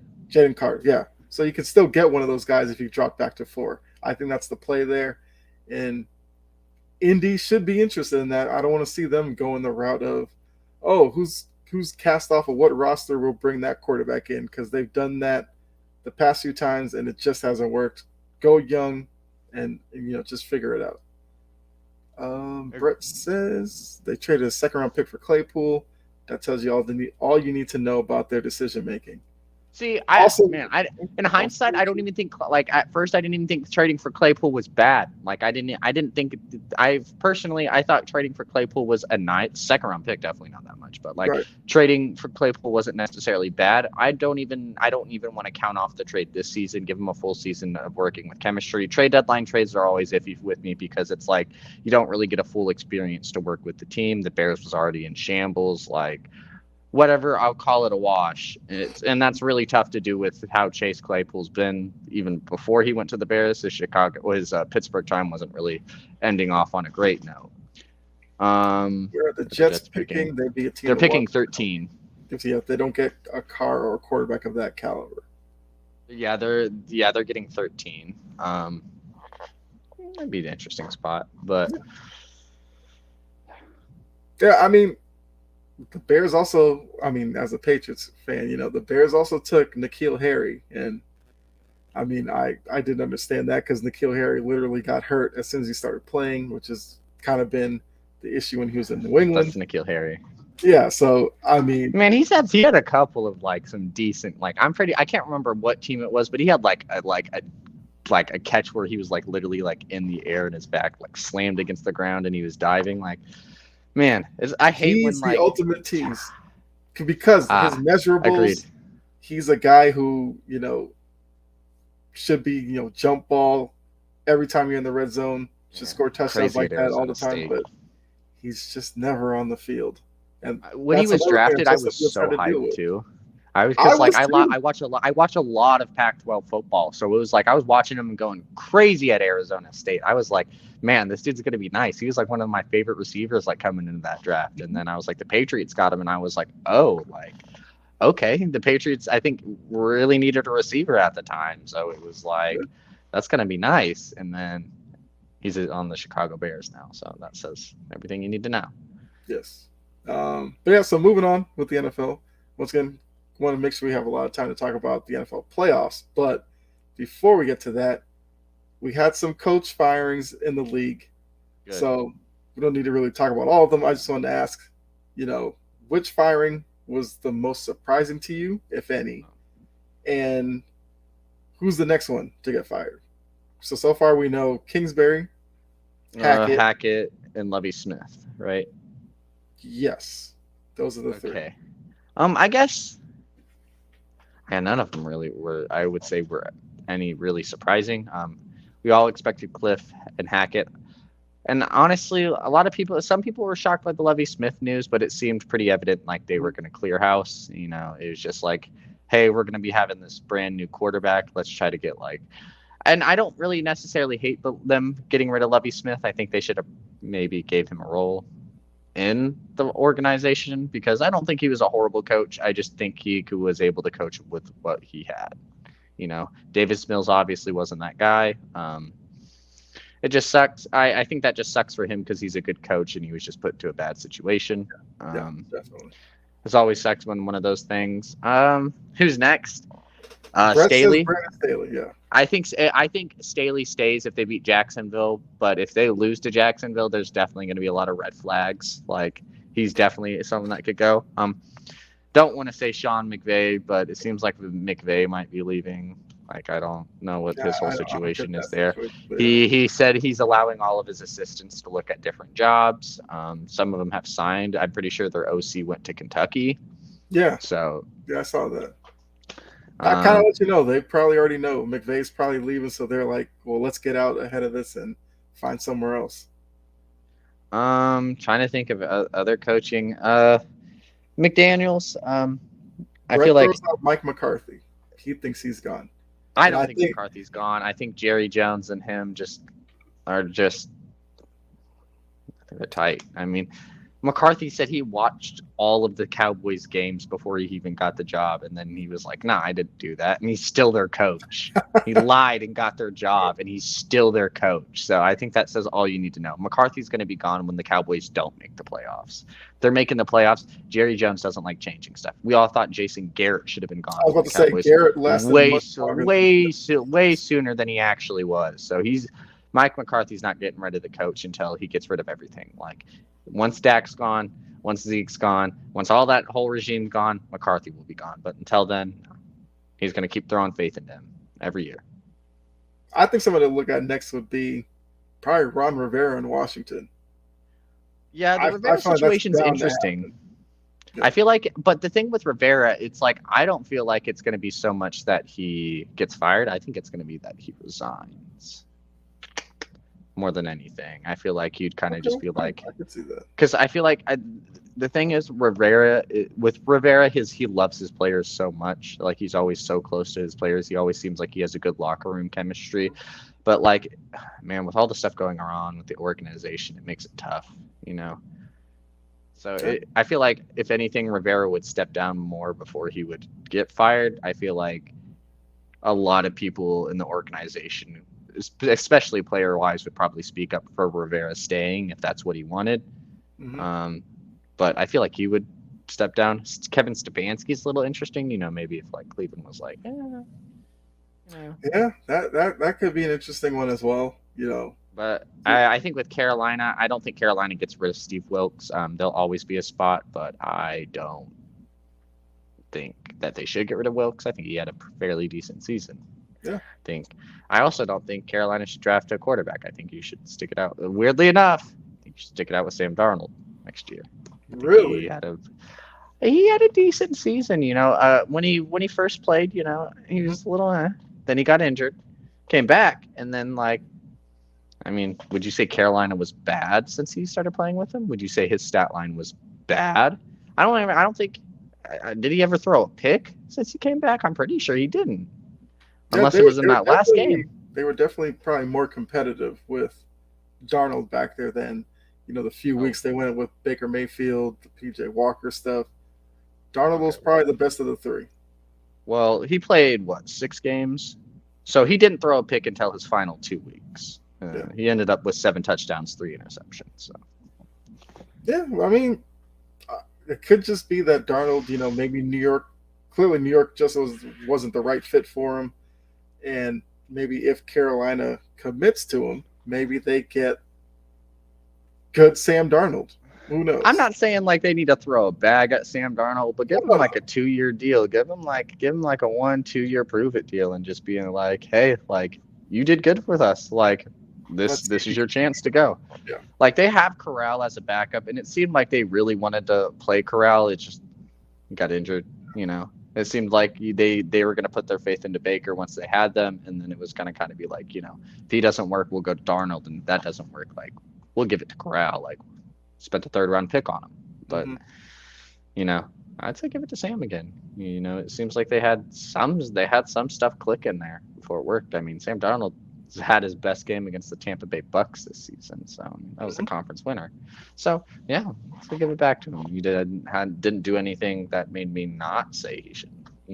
Throwing 3 picks in your final 2 weeks, but that was his only 3 picks of the season. Right. Yeah. I mean, it'll be interesting to see how many other jobs become available, because we know this is not it. This is not the end for openings around the league. Of course, we'll get a couple more firings. You got a lot of great candidates on here. That there's going to be that one shocker that we're kind of like, oh, that was kind of out of the blue. Yeah, that's for sure. But also looking at week 18, I mean, we're not really going to go through any of the games necessarily, but what's the storyline coming out of week 18 that kind of caught your eye based off of any of the games that were played? Maybe like a score that surprised you, or a team's play week 18 that. I don't want to necessarily bring up Washington too much because they're playing a Cowboys team. I mean, screw it. Sam Howell, my UNC boy. Let's go. Let's go Commanders. Like, there's a lot of questions about who they're playing. It seemed like Taylor Heineke came out and said like Howell should start. Like, nothing's really on the line. Howell should start. He's earned it, and they let him start. And they won 26-6. I mean, Dak played majority of the game. I mean, Cooper Rush had a pass and he didn't make it. So it's like, Dak played a majority of that game. It just seemed like the Commanders were way better. I imagine the Cowboys didn't have a full scheme, set up for this Commanders team. They're probably kind of like, hey, let's just try some stuff for next week on the Bucs that we think might work. And it's kind of just like, hey, don't go crazy. But yeah, Brett says the Cowboys' poor play and the Bengals' offensive line injuries are what caught his eye. Because the Bengals did. Also the Bucs losing to the Falcons. That was a situation where they weren't playing a lot of their stuff as well. But I don't even think if they played all their starters that game, they would have won. So I think the Falcons will just still beat them. This Cowboys game is going to be interesting with the Cowboys and the Bucs, because it's like Cowboys. I'll give them credit; they're 12-5, but they're not an impressive 12-5. I mean, didn't they say Dak Prescott threw the most interceptions in the league, and he didn't even play 7 of those games? He was tied with Davis Mills for the most interceptions in the league, and he didn't play a majority of the games. So it's like, I think he went 7 or 8 weeks straight of throwing a pick. So, and that's not supposed to be Dak Prescott. He's supposed to take care of the football. And that arm. Yeah, but clearly something's going on there, and we'll have to see. But like I said, we'll get into the playoffs really quickly. Well, shortly, because I'll just say for mine, I guess for me, what caught my eye was, I guess, the Dolphins. Only because they didn't really play that well against the Jets, but because of what happened in Buffalo with them beating New England, they've now got the 7th seed in the AFC, and I think now we're going to start getting those questions about, does Tua play now? Should the Dolphins just leave him be, stay away for this year because of what you went through? But we've seen with Miami, they kind of pushed them before when they were winning and wanted to keep that going. But now that they're in the playoffs, will they try to do that again and put Tua at risk? So, I mean, he hasn't played since that concussion in 2 weeks. So he's been out for 2 weeks now. It's the playoffs. The Dolphins are a crappy organization. It's the playoffs. Tua plays. Sadly, I feel like if Tua because I don't, and I want people to realize this.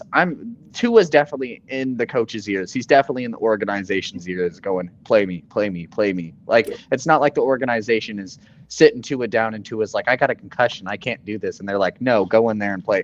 Tua's also agreeing to play. He's going out there and being like, I want to win these games. These are my guys. So if he's definitely in the you'd ears. want him to be like that. The team's he's definitely in the ears of the coaches in the organization, being like, hey, like I've kind of had this history, but I'm good to go. It's the playoffs. Like this is Buffalo. Like if this was probably like any other like team, it'd probably be a little bit different. But you're playing Buffalo, so it's like this is a conference opponent in the playoffs. Tua is going to be like, I want this game back. Like let me play. Yeah, definitely. And then my other, I guess, team that caught my eye was the Steelers. Not because they made it or anything, but Mike Tomlin extends his record of seasons not being below 500. Now, he can't go 500 anymore because 17 games, but he found a way to get the Steelers to 9-8. And, I mean, for the way their season kind of was going, you got to give him a lot of credit for turning that around. Agreed. Yeah, it definitely shows why he's one of the top coaches in the league. Why, I mean, Pittsburgh as an organization, they don't really like moving on from coaches, but why he's been there this long. Like, he clearly is a guy who, commands that locker room. He gets them to play hard for him, and none more evident to that than this year. Young quarterback in Kenny Pickett goes down. He survives a few games with Trubisky. Pickett comes back and they end up winning some games late in the year. I agree. I was just to say, Brett, if he's not healthy, don't rush him. Talking about Tua.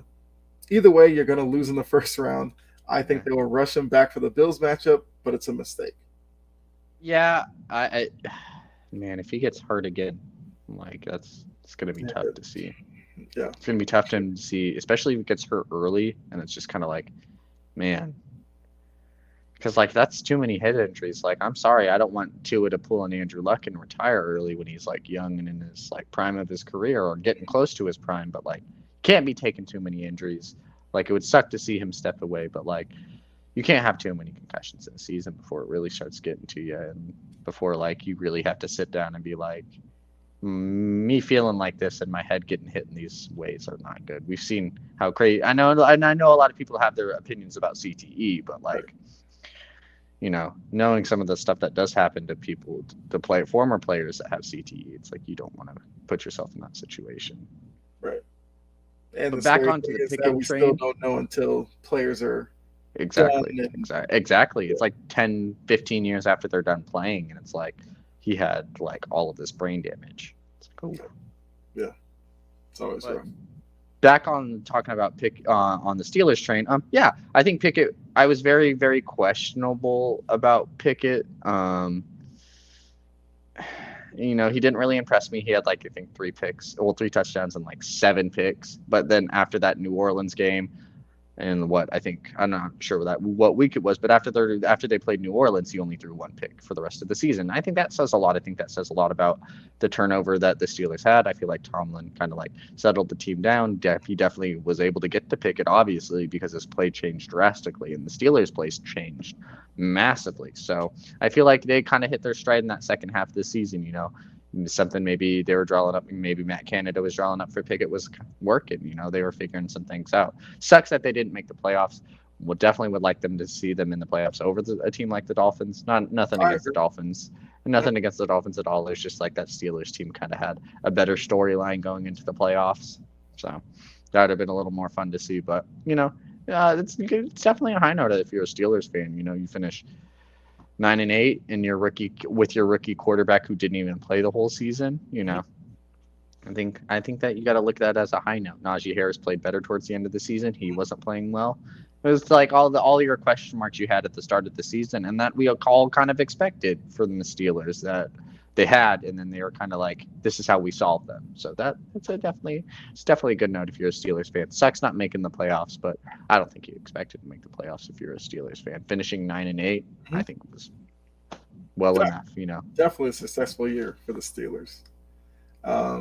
yeah, so now I think we could go ahead and talk about the playoffs. We use that to kind Playoffs. of, yeah. Every time this year, you gotta look up that Jim Mora video. Let me pull up the bracket. I have it right here, and yeah, so there we go. Now looking at it, we can see we got the dates and time and all that. So Saturday, our first game is Seattle, San San Fran. Francisco. So your Seahawks against the Niners. In the 2-7 matchup. Then we'll have Jacksonville and the Chargers, the 8:15 time slot on Saturday. Then Sunday we get 1 o'clock Miami Buffalo, 4:30 Giants Minnesota.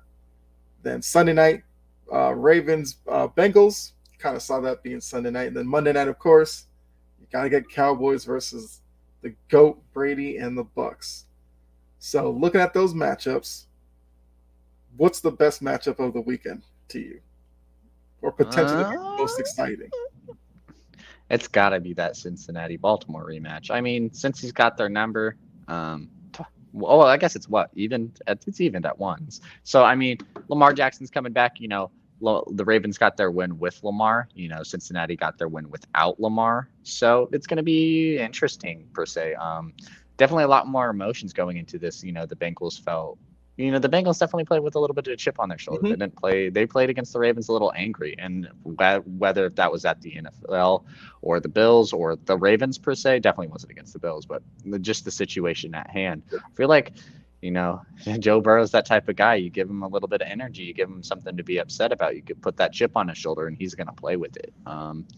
It's scary. I definitely have to say that Bengals Ravens matchup, but definitely, I'm a team that likes watching fun teams play, so the Chargers Jacksonville definitely interests me, and then my Seattle team, of course. Right. Yeah, I agree.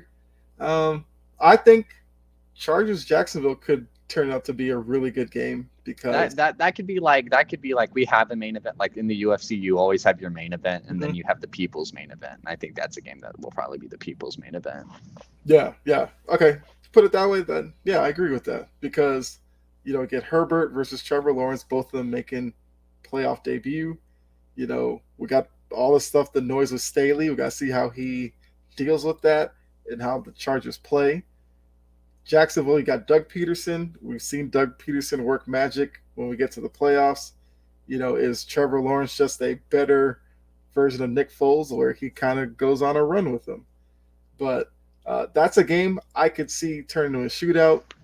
Lawrence and Herbert just going after each other. One gets the ball, drives down the field, the other one. But I mean, I like Jacksonville, what they're doing, because I thought that game against Tennessee, yes, it was Joshua Dobbs or whatever, but that Jacksonville team showed me something. Like, defensively, it looks like they got a lot of speed defensively. It looked like they were flying around the ball against Tennessee. At least that's how I saw it. And Lawrence, when needed, he made plays. And then basically at the end, the defense stepped up, got a defensive score, which ultimately led to them winning the game and winning the division. But for both teams, it's going to be a good learning step for these young quarterbacks to get a taste of the playoffs. Feel out the atmosphere, understand, the difference between the regular season and the playoffs, completely different atmospheres, and kind of see which one of them can step up, and I guess who will end up falling to the wayside because of it.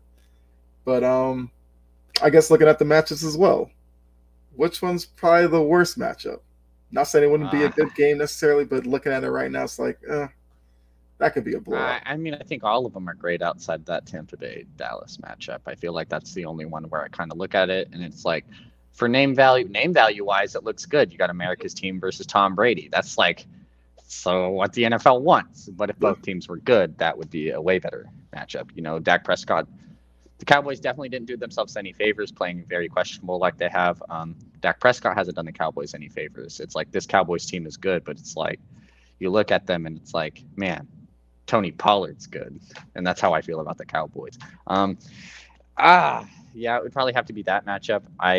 You could maybe throw a couple question marks about Minnesota and New York, but I don't really feel like there's any question marks about how well the game's played. It's how well certain players are going to play. It's like how are we expecting Kirk Cousins to play, not so much how well the matchup's going to be. Because last time we saw them play, they went to overtime, and it was a super close game. So definitely that Tampa Bay Cowboys game, because I don't know what to expect. I don't know what to expect out of them. We saw that matchup. Wasn't that week 1 when Prescott got injured? And yeah, that was week 1. Yeah. That was week 1. Was it the first Monday night game? Yep, it was the first Monday night game of the season. Dak Prescott went down, and Tampa Bay won that game by having a great defense. So we'll see. Okay. Yeah, I kind of agree. It's either that one or, depending on how you feel about Miami, Buffalo. A lot of people. If Tua plays and he's healthy, and he's fine and he has no issues, I think that will be a great game. Mm-hmm. Yeah, but if it's Teddy Bridgewater or Skylar Thompson, then Buffalo is just. So Brett throwing out there, New York's gonna knock out Minnesota this weekend. So my next question is going to be, who should be on upset alert? Do you agree with Brett that it's the Vikings?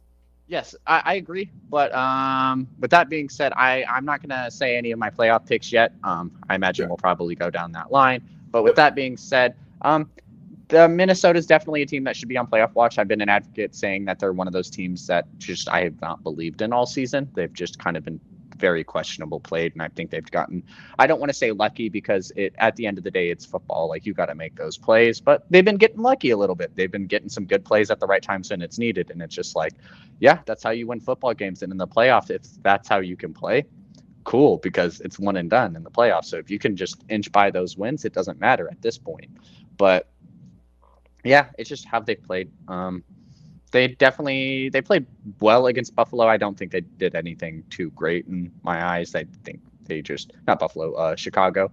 But yeah, I mean, it'll be interesting. They have the number on the Giants already. So, I mean, the Vikings are coming in here with home field advantage, a place they already have beaten New York in once.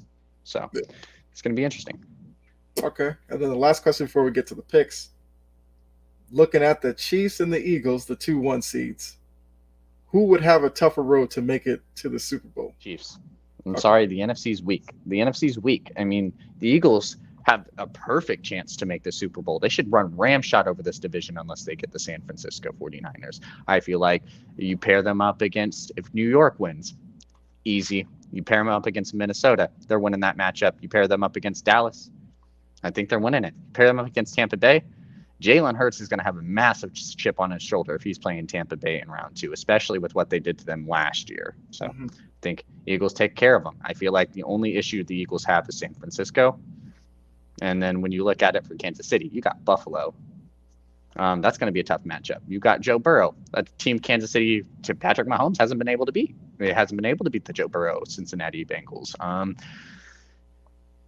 The Chargers could be interesting. Jacksonville could be an upset team. It seems like when it comes down to the AFC, you always got that underdog team in the AFC that shocks everybody. So Jacksonville could be interesting. The Chargers, if Justin Herbert kind of has one of those like big time moments where he just turns it on in the playoffs, and the Chargers turn it on in the playoffs because they have the roster to do so. They could be interesting. I feel like there's a lot of different teams that you could make a case for in the AFC, but when it gets down to the NFC, you're kind of like, you got to pick at some straws to make some cases for these guys. Like trying to see how New York could win it as a 6 seed. But seeing how Jacksonville could win it as a 4th seed, we're saying all about that. Seeing Tampa Bay win it as like a 4th seed, man, that's tough. I mean, I guess you got Tom Brady, but what has he done all this season? But Jacksonville winning it as a 4th seed, everyone's all for it. Doug Peterson's that head coach. He's got that experience. So when you look at the wild card teams, and it's just like the AFCs feel like they're more stacked. It feels like the AFC teams could win more than what the NFC teams could. I agree with that as well. I said all year that the AFC was tougher. And yeah, looking at Kansas City, I mean, some people could even make the argument that if, Lamar were to come back, look great, Baltimore could go on a crazy weird run almost since Cincinnati. We got to talk good about the Ravens for Jordan since he's not here today. I guess maybe that's in the back of my mind why I went that route, just to show Baltimore a little bit of love, because we know if Jordan were here, he'd be like, the Ravens are already in the Super Bowl. What are you guys talking about? Right. But yeah, so actually let me change this here. I actually have a bracket that we can pick the games on. Cool. And Did then you not see- pick the bracket on that one? Or this just shows you? Yeah, it just shows you for some reason. I thought you could like click the matchups. That'd be cool. And it would break it down in the bracket. but I have one right here. So let me pull that one up. And there it is. So yeah, this one, really good website I found. So you just click on them, put them there, and it'll show you the matchups based off of the winners. So You want to hear the crazy thing about the website you're using? Like I was making they've been doing this website since like 2018. I remember in high school making these matchups and stuff like that and picking them throughout the season. yeah, I think I used this once for that as well. And then I found out they had a little playoff bracket. But let's go ahead. We'll start AFC side, work our way across and see. So Jaguars, Chargers, quick thoughts, and then who would you have winning that game?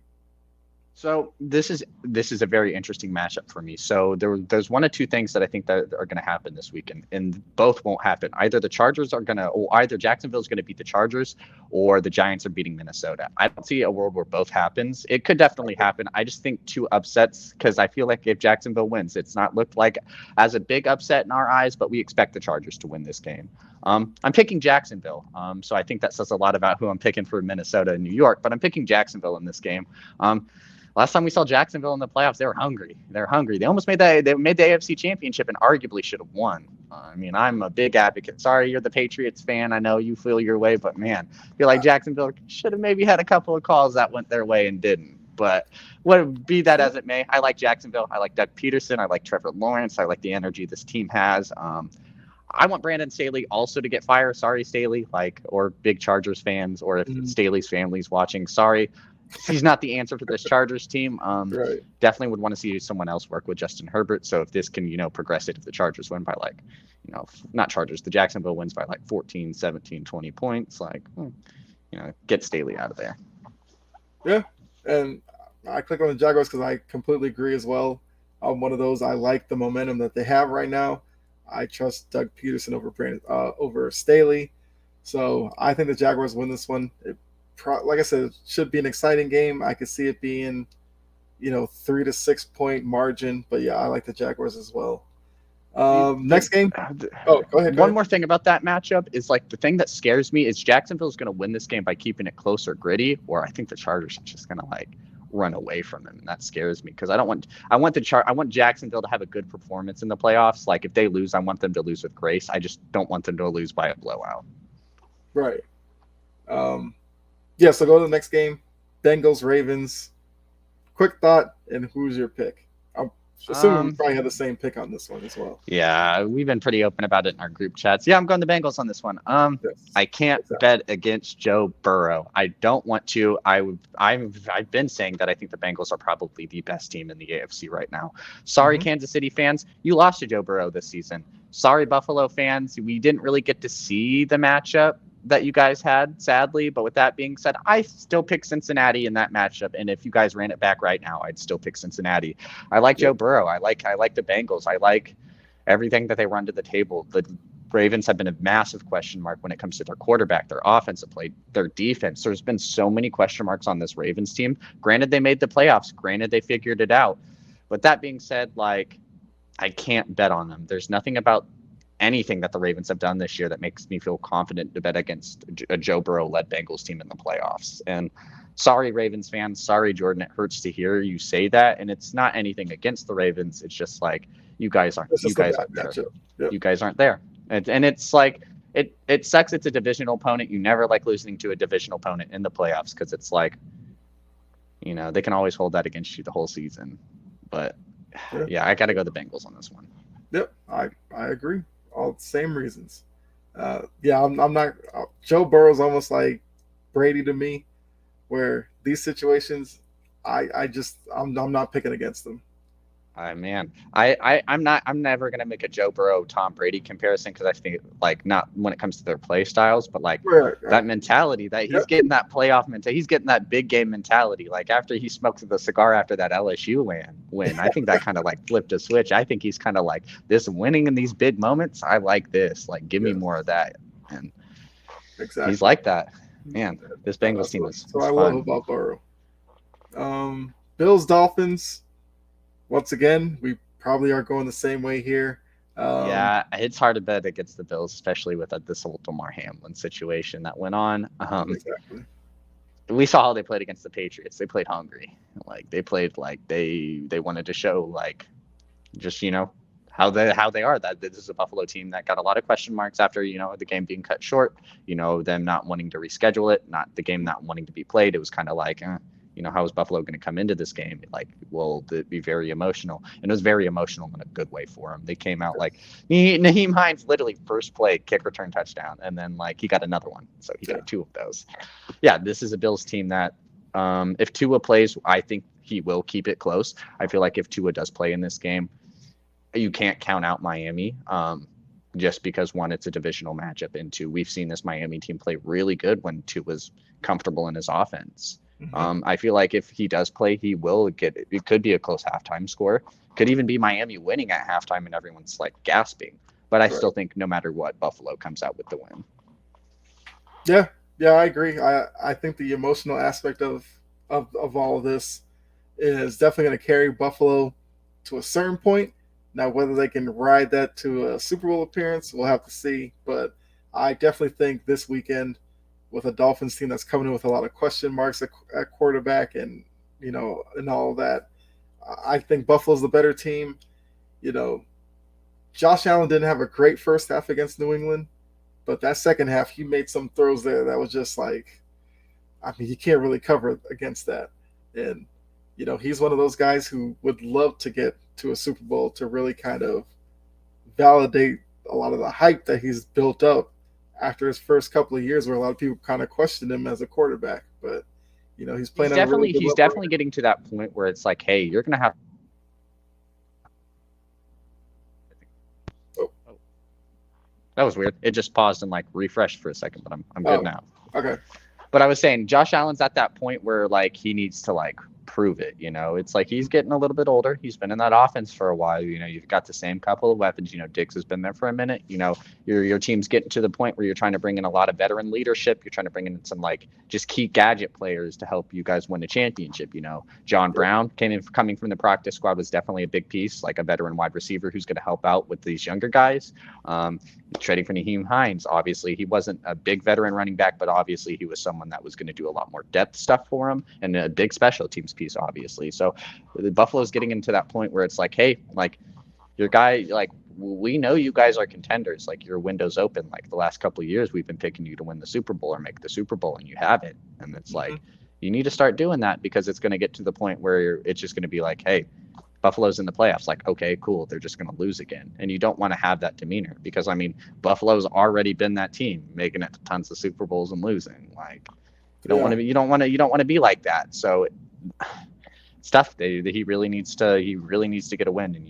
And, with Joe Burrow and Patrick Mahomes kind of taking over that AFC, Josh Allen's kind of becoming a third string to that, because Mahomes is going to win an MVP. Joe Burrow's been playing like how he is. And then there's like Josh Allen, who's still a great quarterback in his own sense, but he's not really doing anything on par name value wise to those guys. Like, he doesn't have an MVP. He hasn't made it to a Super Bowl. Both those guys have, at least outside of Burrow winning an MVP, he's made a Super Bowl. Mahomes has made a Super Bowl and has an MVP. Josh Allen hasn't done any of those. So it's kind of getting to the point where it's like, hey, you need to start making a little bit of a name. So I feel like the Bills were going to be winning these games. Yeah. That's definitely true that there's going to be some pressure on Josh Allen this year. But let's go to the NFC, and then we'll kind of see what the divisional round will look like. Because we see on the AFC right now, we get Bills, Bengals, you get Jaguars, Chiefs. But let's do the NFC, and then I guess quickly talk about divisional round. But Bucks, Cowboys, we talked about this a little bit earlier. I'm assuming you're going Bucks on this one. Yeah, it's not a comfortable pick. This is, I told you, this is probably the game that makes me the most uncomfortable. It's the game that I think is probably going to be. I say it's probably going to be the most boring, but next thing you know, a quarterback like Tom Brady and an offense like the Cowboys, they're going to be dropping 40 on each other. It's going to be the best playoff game of the week. But yeah, I'm taking the Bucks. I feel like they have a slightly better defense. I don't even say they have a slightly better defense. Both their defenses have been very hit or miss. Still taking the Bucks. Tom Brady in the playoff atmosphere. I don't trust Dak Prescott. If he's going to turn the ball over, definitely Tampa Bay's defense will take Like we'll definitely be well if Dak Prescott's still turning the ball over, and I think Tom Brady in the big game atmosphere in the playoffs can figure something out. It still has Mike Evans, Chris Godwin. Those guys have been there before. It's not anything new for them. Yeah, I'll take the Bucks. Yeah, the key will be Bucks keep Michael Parsons away from Tom Brady. They do that, they get the win here. I feel like that's the only way I see the Cowboys kind of winning it is if Parsons and even DeMarcus Lawrence up on the defensive line really get to Brady, make it uncomfortable for him, and we see a lot of the Bucks offense that we saw for a lot of the season, where it's a lot of dump off passes, a couple of yards here or there, a lot of punts, Brady getting frustrated. I think that would be the formula for the Cowboys to win this one. But I agree with you. I'm picking the Bucks in that one. This next one, we may differ on this one. We'll see. I think we will. Vikings, Giants. I feel like you're leaning towards the Giants. Oh, I am not actually. Oh, you're not? Okay. No, I'm leaning towards the Vikings. I am too.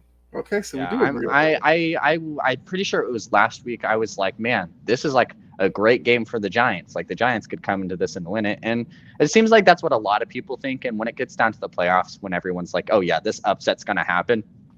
It's not. It's really not. When everyone believes an upset will happen in the playoffs, it very rarely does happen. Usually the team that's the higher overall seed is kind of like, hey, this is why we're in here in the first place.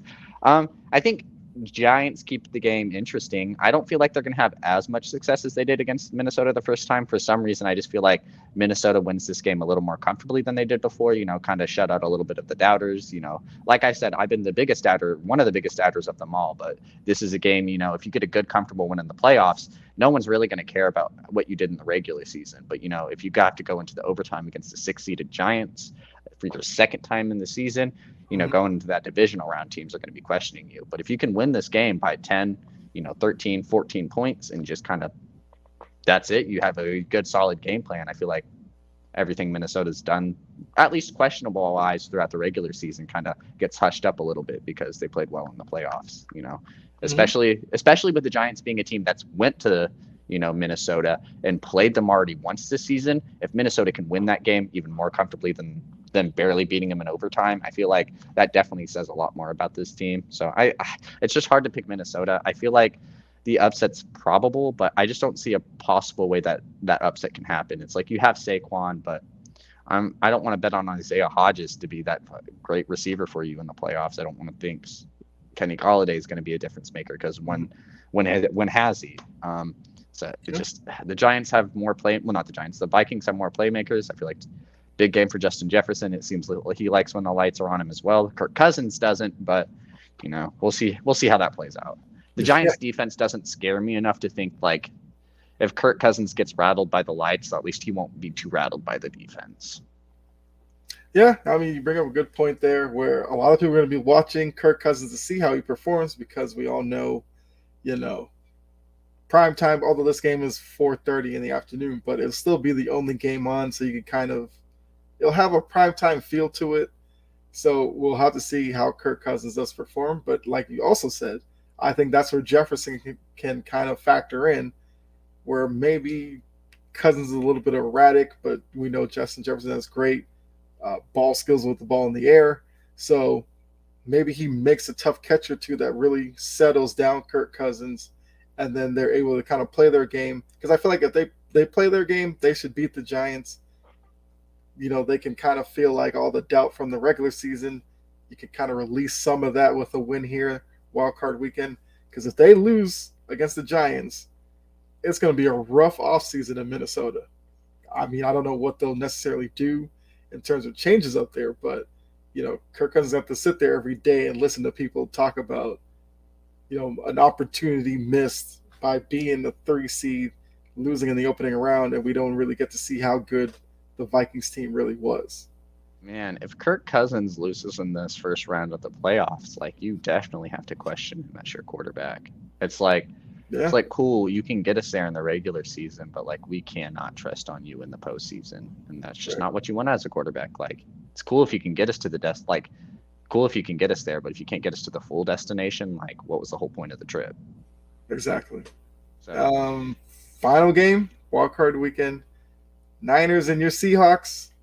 Well, I'll let you talk about your 49ers case because I'm definitely not picking against Seattle. It's the playoffs. I'm Mhm. not picking against my team in the playoffs. So, Yeah. but make your 49ers case and I'll make my Seattle case. I mean, I think it's simple with the Niners is that I feel like they may be the best built team, top to bottom. Of course, there's going to be questions about Brock Purdy. We haven't seen him in a playoff atmosphere, Neither have we but seen Gino. that's true. But I feel like there's more questions about Purdy because at least Gino played the whole season. You Okay. know, Gino had his great start to the season, little iffy there. New Seahawks franchise passing record in a season, Hmm. beat Russell Wilson, who that as a first year as a career starter for Seattle.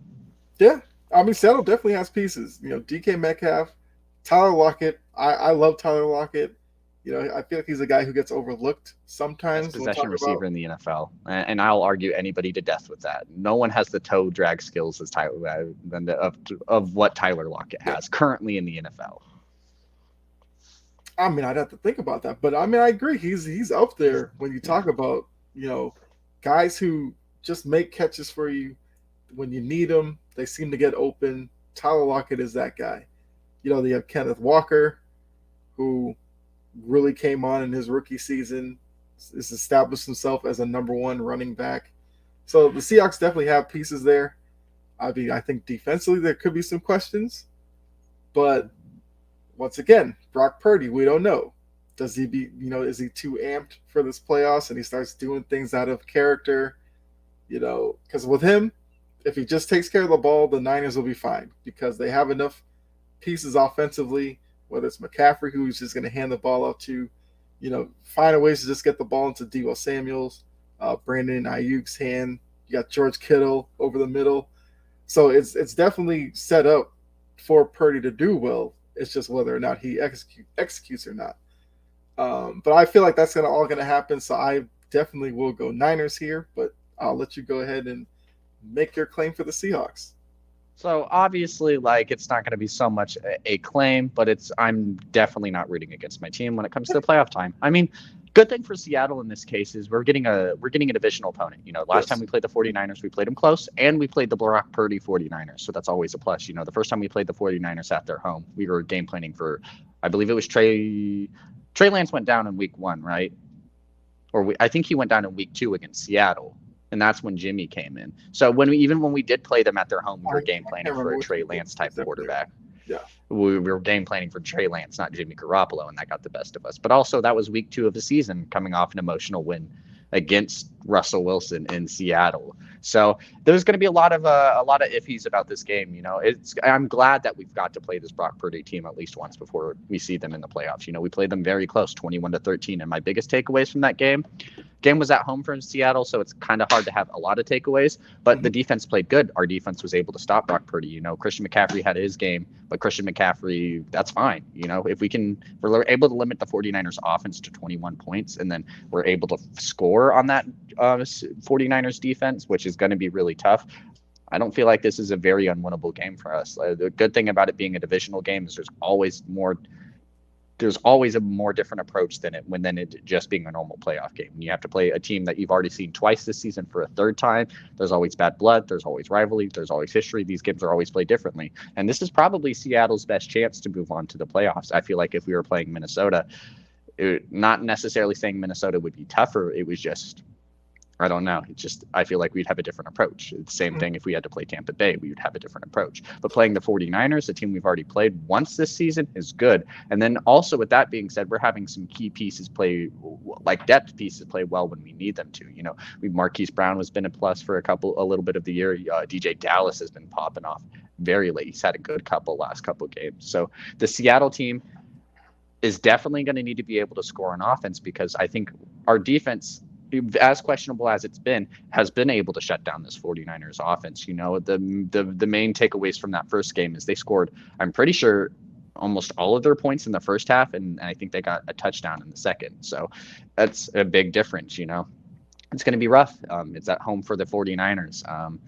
Pete Carroll's been here before. He's definitely been a coach who's not new to coaching in a wild card position at all and winning games.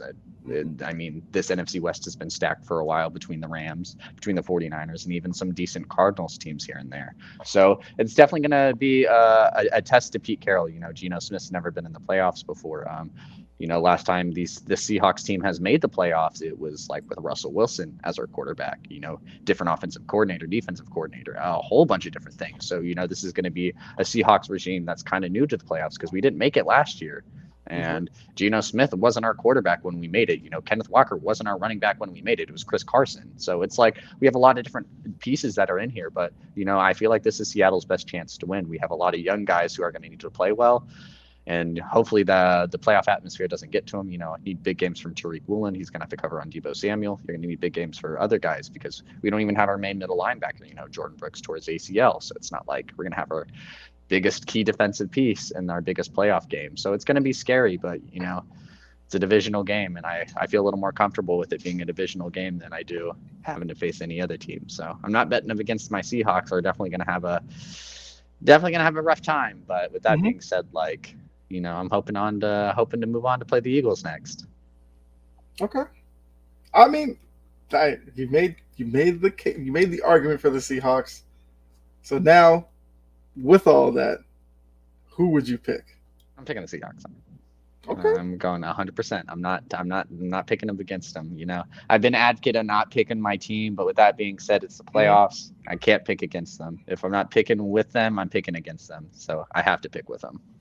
Okay. I'm taking the Niners. Yeah, go ahead. That's going to be the favorite. Take your favorite in that sense. So we'll see. Now, if the Niners win, they just slot in right there with the Vikings. So we'd have Eagles, Bucks, Niners, Vikings.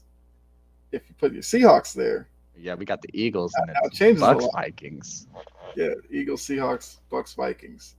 We'll leave it like this with the Seahawks, you know, because, you know, you're on the show. You're the Seahawks fan. We'll leave it like that for you. Yeah, that would be an interesting divisional round. Eagles, Seahawks, Vikings, Bucks. I mean, AFC, you know, Chiefs, Jaguars. Well, we probably expected, you know, Bills, maybe you could slot in the Chargers taking on the Chiefs for a third time, but and all it really does is just change who the Chiefs play. Yeah. But yeah, I mean, if that happens, you know, everybody's gonna be looking right here. Bills, Bengals, Joe Burrow, Josh Allen. I mean, so and it will be at a neutral site, won't it? Yes, I was just about to say, because of that game being canceled in the regular season, the fact that two of them are meeting up here, and since I guess Buffalo finished ahead of the Bengals by a game, it will be at a neutral site. I wonder where they would pick, but I'm glad you brought that up because I've been thinking like for a while now whether they get at the neutral site or if it was a coin toss for some reason. But then I remember the coin toss was between for Baltimore and the Bengals. So how crazy would that be? Technically, the Bills can end up playing the Bengals neutral site, and then if they meet the Chiefs in the AFC title game, that would be neutral site as well, I think. No, I think it was only neutral site if Kansas City lost, because I think no matter what, if Kansas City won out, they would have locked up the first seed regardless. I think that's right. I'd have to look into that. Who knows? We'll find out. It might be a neutral site. Who knows? Yeah. If it is, that's gonna be crazy for Buffalo dealing with that 2 weeks in a row. But yeah, we'll definitely revisit this after the wild card games. We'll see if we got these right, and then we'll go from there. We'll play out the divisional round on next week's episode. But you know, we're coming to the end of the episode. I think we obviously have to give at least a moment or two to talk about the college football playoff. As you know, as bad of a game as it was, there's definitely some talking points coming out of it. You know, should this be an indictment on, I guess, TCU being put into the playoff because they got blown out by Georgia? No. Okay, I agree with you. I think no, because with that being said, TCU, it's not like this was the first round of the playoffs. Right. It's not like TCU was the fourth seed facing number one Georgia. You know, if it was that case, like how, being the Oklahoma fan I am, how we're normally used to seeing the Big 12 in the playoffs, just getting outside of that one time we played Georgia close. And it just, no, TCU did beat an undefeated Michigan team. I'm sorry, without that being said, like, TCU did beat an undefeated Michigan team. That was a team that won one of the bigger conferences, a team that's normally had a team in the college football championship, a decent amount with Ohio State. And that's the championship I'm talking about, not even just the playoffs. I don't think so. I mean, TCU beat a Michigan team that Michigan beat Ohio State, and we saw how close Ohio State played Georgia. So you don't know. Maybe Ohio State could have beat Michigan in that game. You never know. But with that being said, at the end of the season, Michigan beat Ohio State. Ohio State played Georgia close. TCU beat Michigan. So that's just how college football works. None of it makes sense. But I just think Georgia just had better coaching. Nothing against Sonny Dykes. He won the coach of the year. I just don't think his team was prepared for this moment. I think they had that high off that Michigan win, and then they were kind of like, how do we go from here? I think that Georgia defense was a little bit too much. I feel like they trusted a little bit more in their game plan and in their weapons, and didn't think like, hey, we need some backup plans just in case this is a little too much more than we expected, and that's what it was. Georgia was able to just have a heyday on them. The offense couldn't do anything. That made the defense struggle, and then Georgia's offense was going crazy. And that's not something Georgia's offense normally does. They don't drop 65 like that. Georgia's offense isn't full of big stars. Like, it's not like in Alabama where you had these big recruits, these big receivers coming out every year. Georgia isn't really like that. Georgia's that type of team that we're going to beat you on defense. We're going to be gritty. We're going to run the ball. Like, I'm sorry. Love or hate Stetson Bennett. Stetson Bennett's not a big name quarterback. When's the last time you heard a big name quarterback out of Georgia? Like, actual big name going in like the first round. You hear it all the time out of Bama's. You hear it all the times out of LSU's. You hear it even out of these Big 12 schools when you got like Oklahoma, Texas. All these different schools have these big name stars. That's not really Georgia's thing. Georgia's going to get a bunch of guys who want to play football, and then they're just going to beat you and then beat you and then beat you. And that's just what it was. I think Georgia has had a way better game plan. TCU was riding off the high. It sucks. For the Big 12, man, you just probably wanted TCU to at least play them close. Give the Big 12 kind of that namesake, like, hey, like, we can play with the best. That didn't happen. Big 12's definitely had a tough time with the SEC, and then this just proves more why Oklahoma and Texas are joining the SEC. They want to play with them harder teams, and it just shows like Georgia's dominant. And with that being said, Stetson Bennett should be in the NFL. He's won 2 national championships in a row. He might be the same age as Lamar Jackson, but give the man a shot. I'm sorry, he might not have a long career, but hey, he has a window. Give him a shot. Don't overlook him because of his age. Yeah, I mean, I can agree with that. I think, he has shown the past couple of years that he knows how to play winning football. Now, is he going to go to a situation in the NFL that's stacked like Georgia? No. Probably not. And then we'll kind of see. Put him on the Falcons, Brad. Put the Georgia boy on the Falcons. Put the Georgia boy on the Falcons. To be honest with you, the Falcons would do that because they love making picks like that. But that also put money. I'm sorry, if Stetson Bennett went to the Atlanta Falcons, that would be perfect for Falcons fans. He would be one of those quarterbacks, so much like a Trace McSorley. You just want to see them good. He might be a backup, but whenever that backup plays, you just want to see him play. And then he might get a shot. Ritter definitely had some question marks. Beat the Buccaneers to end the season. He had a good, stronger game to end the season, getting his first couple NFL touchdowns. But with that being said, you didn't spend a lot on Ritter. It's not like you spent a first round or a second round on him. You spent, a third, fourth? So, I mean, why not? Yeah, I'm not mad at that. I think that actually would be a good fit for him. Yeah, so like I said, the game last night was more about Georgia's dominance than to say TCU didn't belong there. Because I know a lot of people were like Alabama would have played them better, but hey, they weren't there, so I'm not even talking about that. But talk about Alabama, real quick question here. Is Georgia now what am I looking at here? The more dominant team in college football than Alabama now? I don't know. That's a rough question with me because I don't even think over the past couple years Alabama's really been that dominant one. I think they've just kind of been taking turns. I feel like both of these teams are on the upper echelon, and it's just who can outcoach who this year, who has a couple more recruits that might be better, who has a slightly better game plan. I think that's just all it is because we've seen them take turns. Of course, Georgia's won back-to-back national championships, but even before then, it's they're still making the playoffs. They're still making it really close. I mean, let's not forget they played Alabama in a natty. And that was the that was the Tua birth story. So like, Yep. I mean, it's tough. I do think they should be looked at as the better team in the SEC. You know, winning 2 national championships definitely has to say something. But with that being said, if someone came up to me and was like, Alabama's still king of the SEC, I'd be like, yeah, you're right. Okay. Yeah, kind of. Because as soon as we knock off Alabama and like this is Georgia's conference, Alabama's going to win a national championship again. So right. That's why last night with David Pollock, who went to Georgia, kind of throwing that out there while Nick Saban was on set. I could see kind of what you're saying. You know, Nick Saban really going out next year wanting to prove a point. You know, Georgia's not going to go anywhere because Georgia's already been instilled as the favorite for next year.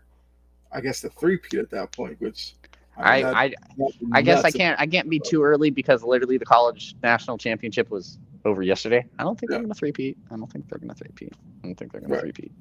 I think it's tough to pull that off, but I mean, they'll definitely be in the playoff. At a national championship, like recently. I don't think anybody's 2-peated like super recently.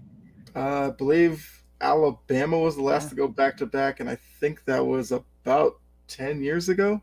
Yeah. Do you keep talking? I'll look it up. But like, yeah.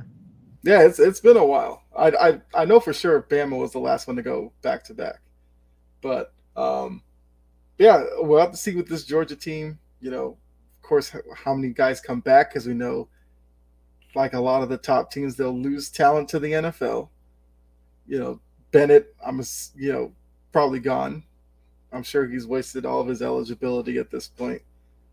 But it's going to be interesting to see next season. I did see somewhere like Georgia and Alabama haven't played in like 15 years in the regular season or something like that, which, I mean, I don't want to throw that out there as a fact. That seems kind of like a wide gap for these two schools to meet each other. At least in the regular season. But I do think it is something to watch at the SEC. Like, you know, we get Michigan, Ohio State every year. Like, why can't we get Georgia, Alabama every year outside of the SEC title game? Because as we saw this year, that's not a guarantee because, you know, LSU was there because LSU lost more games, just Alabama lost more conference games than LSU did. I think that's a matchup that probably should happen every year. Because, I mean, think of it. Every year you'd kind of set your calendar to see Georgia meet Alabama to end the regular season. But but it's, the one thing about that is when you put that matchup in the playoffs and you don't have them play in the regular season, that makes more money. If you see them play in the regular season, it's just like some people are going to be like, I know Georgia's going to win this one. Yeah. Since they already did. And also, I looked it up. You were right. Bama was the last team to 2-peat from 2011 to 2012. But there is one team to 3-peat. And I could probably give you 50 guesses, and I don't think you would ever guess the team to ever 3-peat. So it's a team in the Big Ten. It's a team in the Big Ten, but it's not one of the power Big Ten teams. So not Michigan or Ohio State. Okay, that's interesting. So I'm gonna go with Big Ten team, not Michigan or Ohio State. Or Michigan State. I'll take out Michigan State too, so you don't. So right away I'm thinking Purdue or Iowa. Both of those would be wrong. It's the Minnesota Golden Gophers. They Minnesota's won it in the back of my mind, but I went with Purdue. They won it 3 times, and this is early college football, but they won it 3 times in 1934, 1935, and 1936. The one they won in 1936 was the first year they used the AP poll. Wow. Yeah.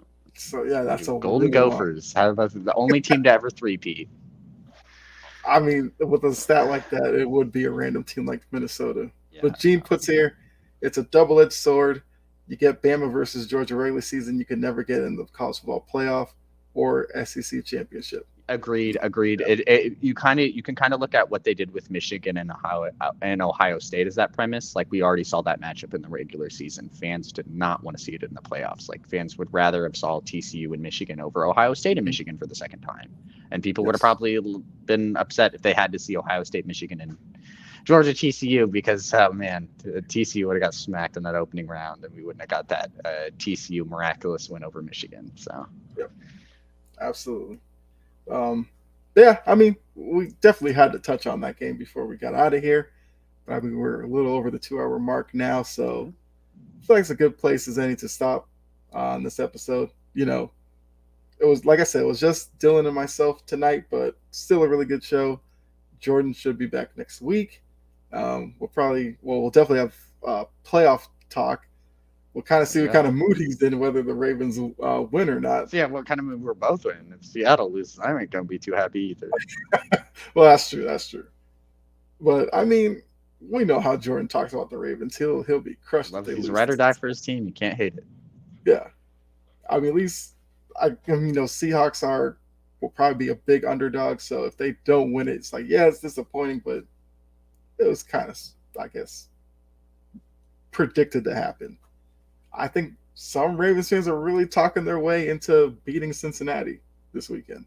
Hey man, it's a good thing about the playoffs. It just takes one good game plan for the week, and then you're moving on to the next round. If you can figure out something that they could not just plan for or they didn't expect out of you, like, that's it. Mm-hmm. Yeah, but I mean, you have any final thoughts before we get out of here? Not much. I mean, sucks college football's over, so we're gonna get into a lot of the draft talk now. So I imagine that will be a bigger part of our channel slowly upcoming. I know you started doing a couple mock drafts yourself. I'm gonna slowly start to get in that pace. And then finally got some UFC back. The event actually changed. The main event's completely different now. It was supposed to be Kevin Gastelum versus Nasruddin Imavov. Gastelum had to pull out to some he got some injuries. I saw his picture. And now Sean Strickland's stepping in. Obviously, that's definitely makes the fight night way more interesting and a lot better. So yeah, get some UFC back. It's been a month hiatus, so it's the longest we've gone without it for a little bit. It's the longest break they normally take around this Christmas time, New Year's, let everyone get their breaks, all that fun stuff. And then we got this fight night, and then we get back into pay-per-view scheduling with UFC 283. So yeah, in Brazil. So I'm excited to get back into the UFC stuff. I missed it. Okay. Yeah, well, I mean, we'll definitely talk about some of that. Also, I guess college basketball will start becoming more of a thing as well. My Oklahoma Sooners are playing the number 2 Kansas Jayhawks right now. Okay. Yeah, I mean, I'm a big college basketball fan, but usually I really jump into it once college football's done. Also, that's when conference play really gets going. So that's where I really we got a couple of games. Yeah. Let me see what else before we get out of here. Oh, also the college bowl mania thing that we had. I mean, Jordan never got into it, but I think it came down to 2 games. I think you went like 22 and something, 22 and 21. I think it says, and I was like 24 and 19. Hey, fair enough. Yeah, I know a couple of the games I picked on there was like emotional reasons. Like I picked every team that Mike Leach coached. Like I picked Ole Miss. I picked all this stuff, specific things. Like I wasn't picking against my teams. Like picked against I picked North Carolina to beat Oregon. I knew Oregon was going to win that game. Ended up being closer than expected. It was bowl seasons are one of those times. Like if my team's not playing in the CFP or a big bowl game, like I'm just going to ride or die with my team no matter what. Yeah. Yes, and like you said, it's always tricky with bowl season because you don't know which team's going to be motivated and all that. Yeah, what team, who's sitting out, who's playing. Yeah. Half the time, most of the team's coaches aren't even there because they're new jobs. So a lot of interim coaches stepping in for those games too. Yeah, that's always a thing with bowl season. But hey, with college football over, we're now that much closer to the expanded playoffs. So we got that to look forward to. Yes, one more year. We got it. One more year of this 4-team, and then we're up to 12. Yes, and that's going to make for some great content on here. But also before we get out of here, just want to say, the Damar Hamlin stuff. We learned that he left Cincinnati. He's in Buffalo. He's in another facility in Buffalo continuing treatment. But that's definitely an improvement because he was healthy enough to at least move back home to Buffalo.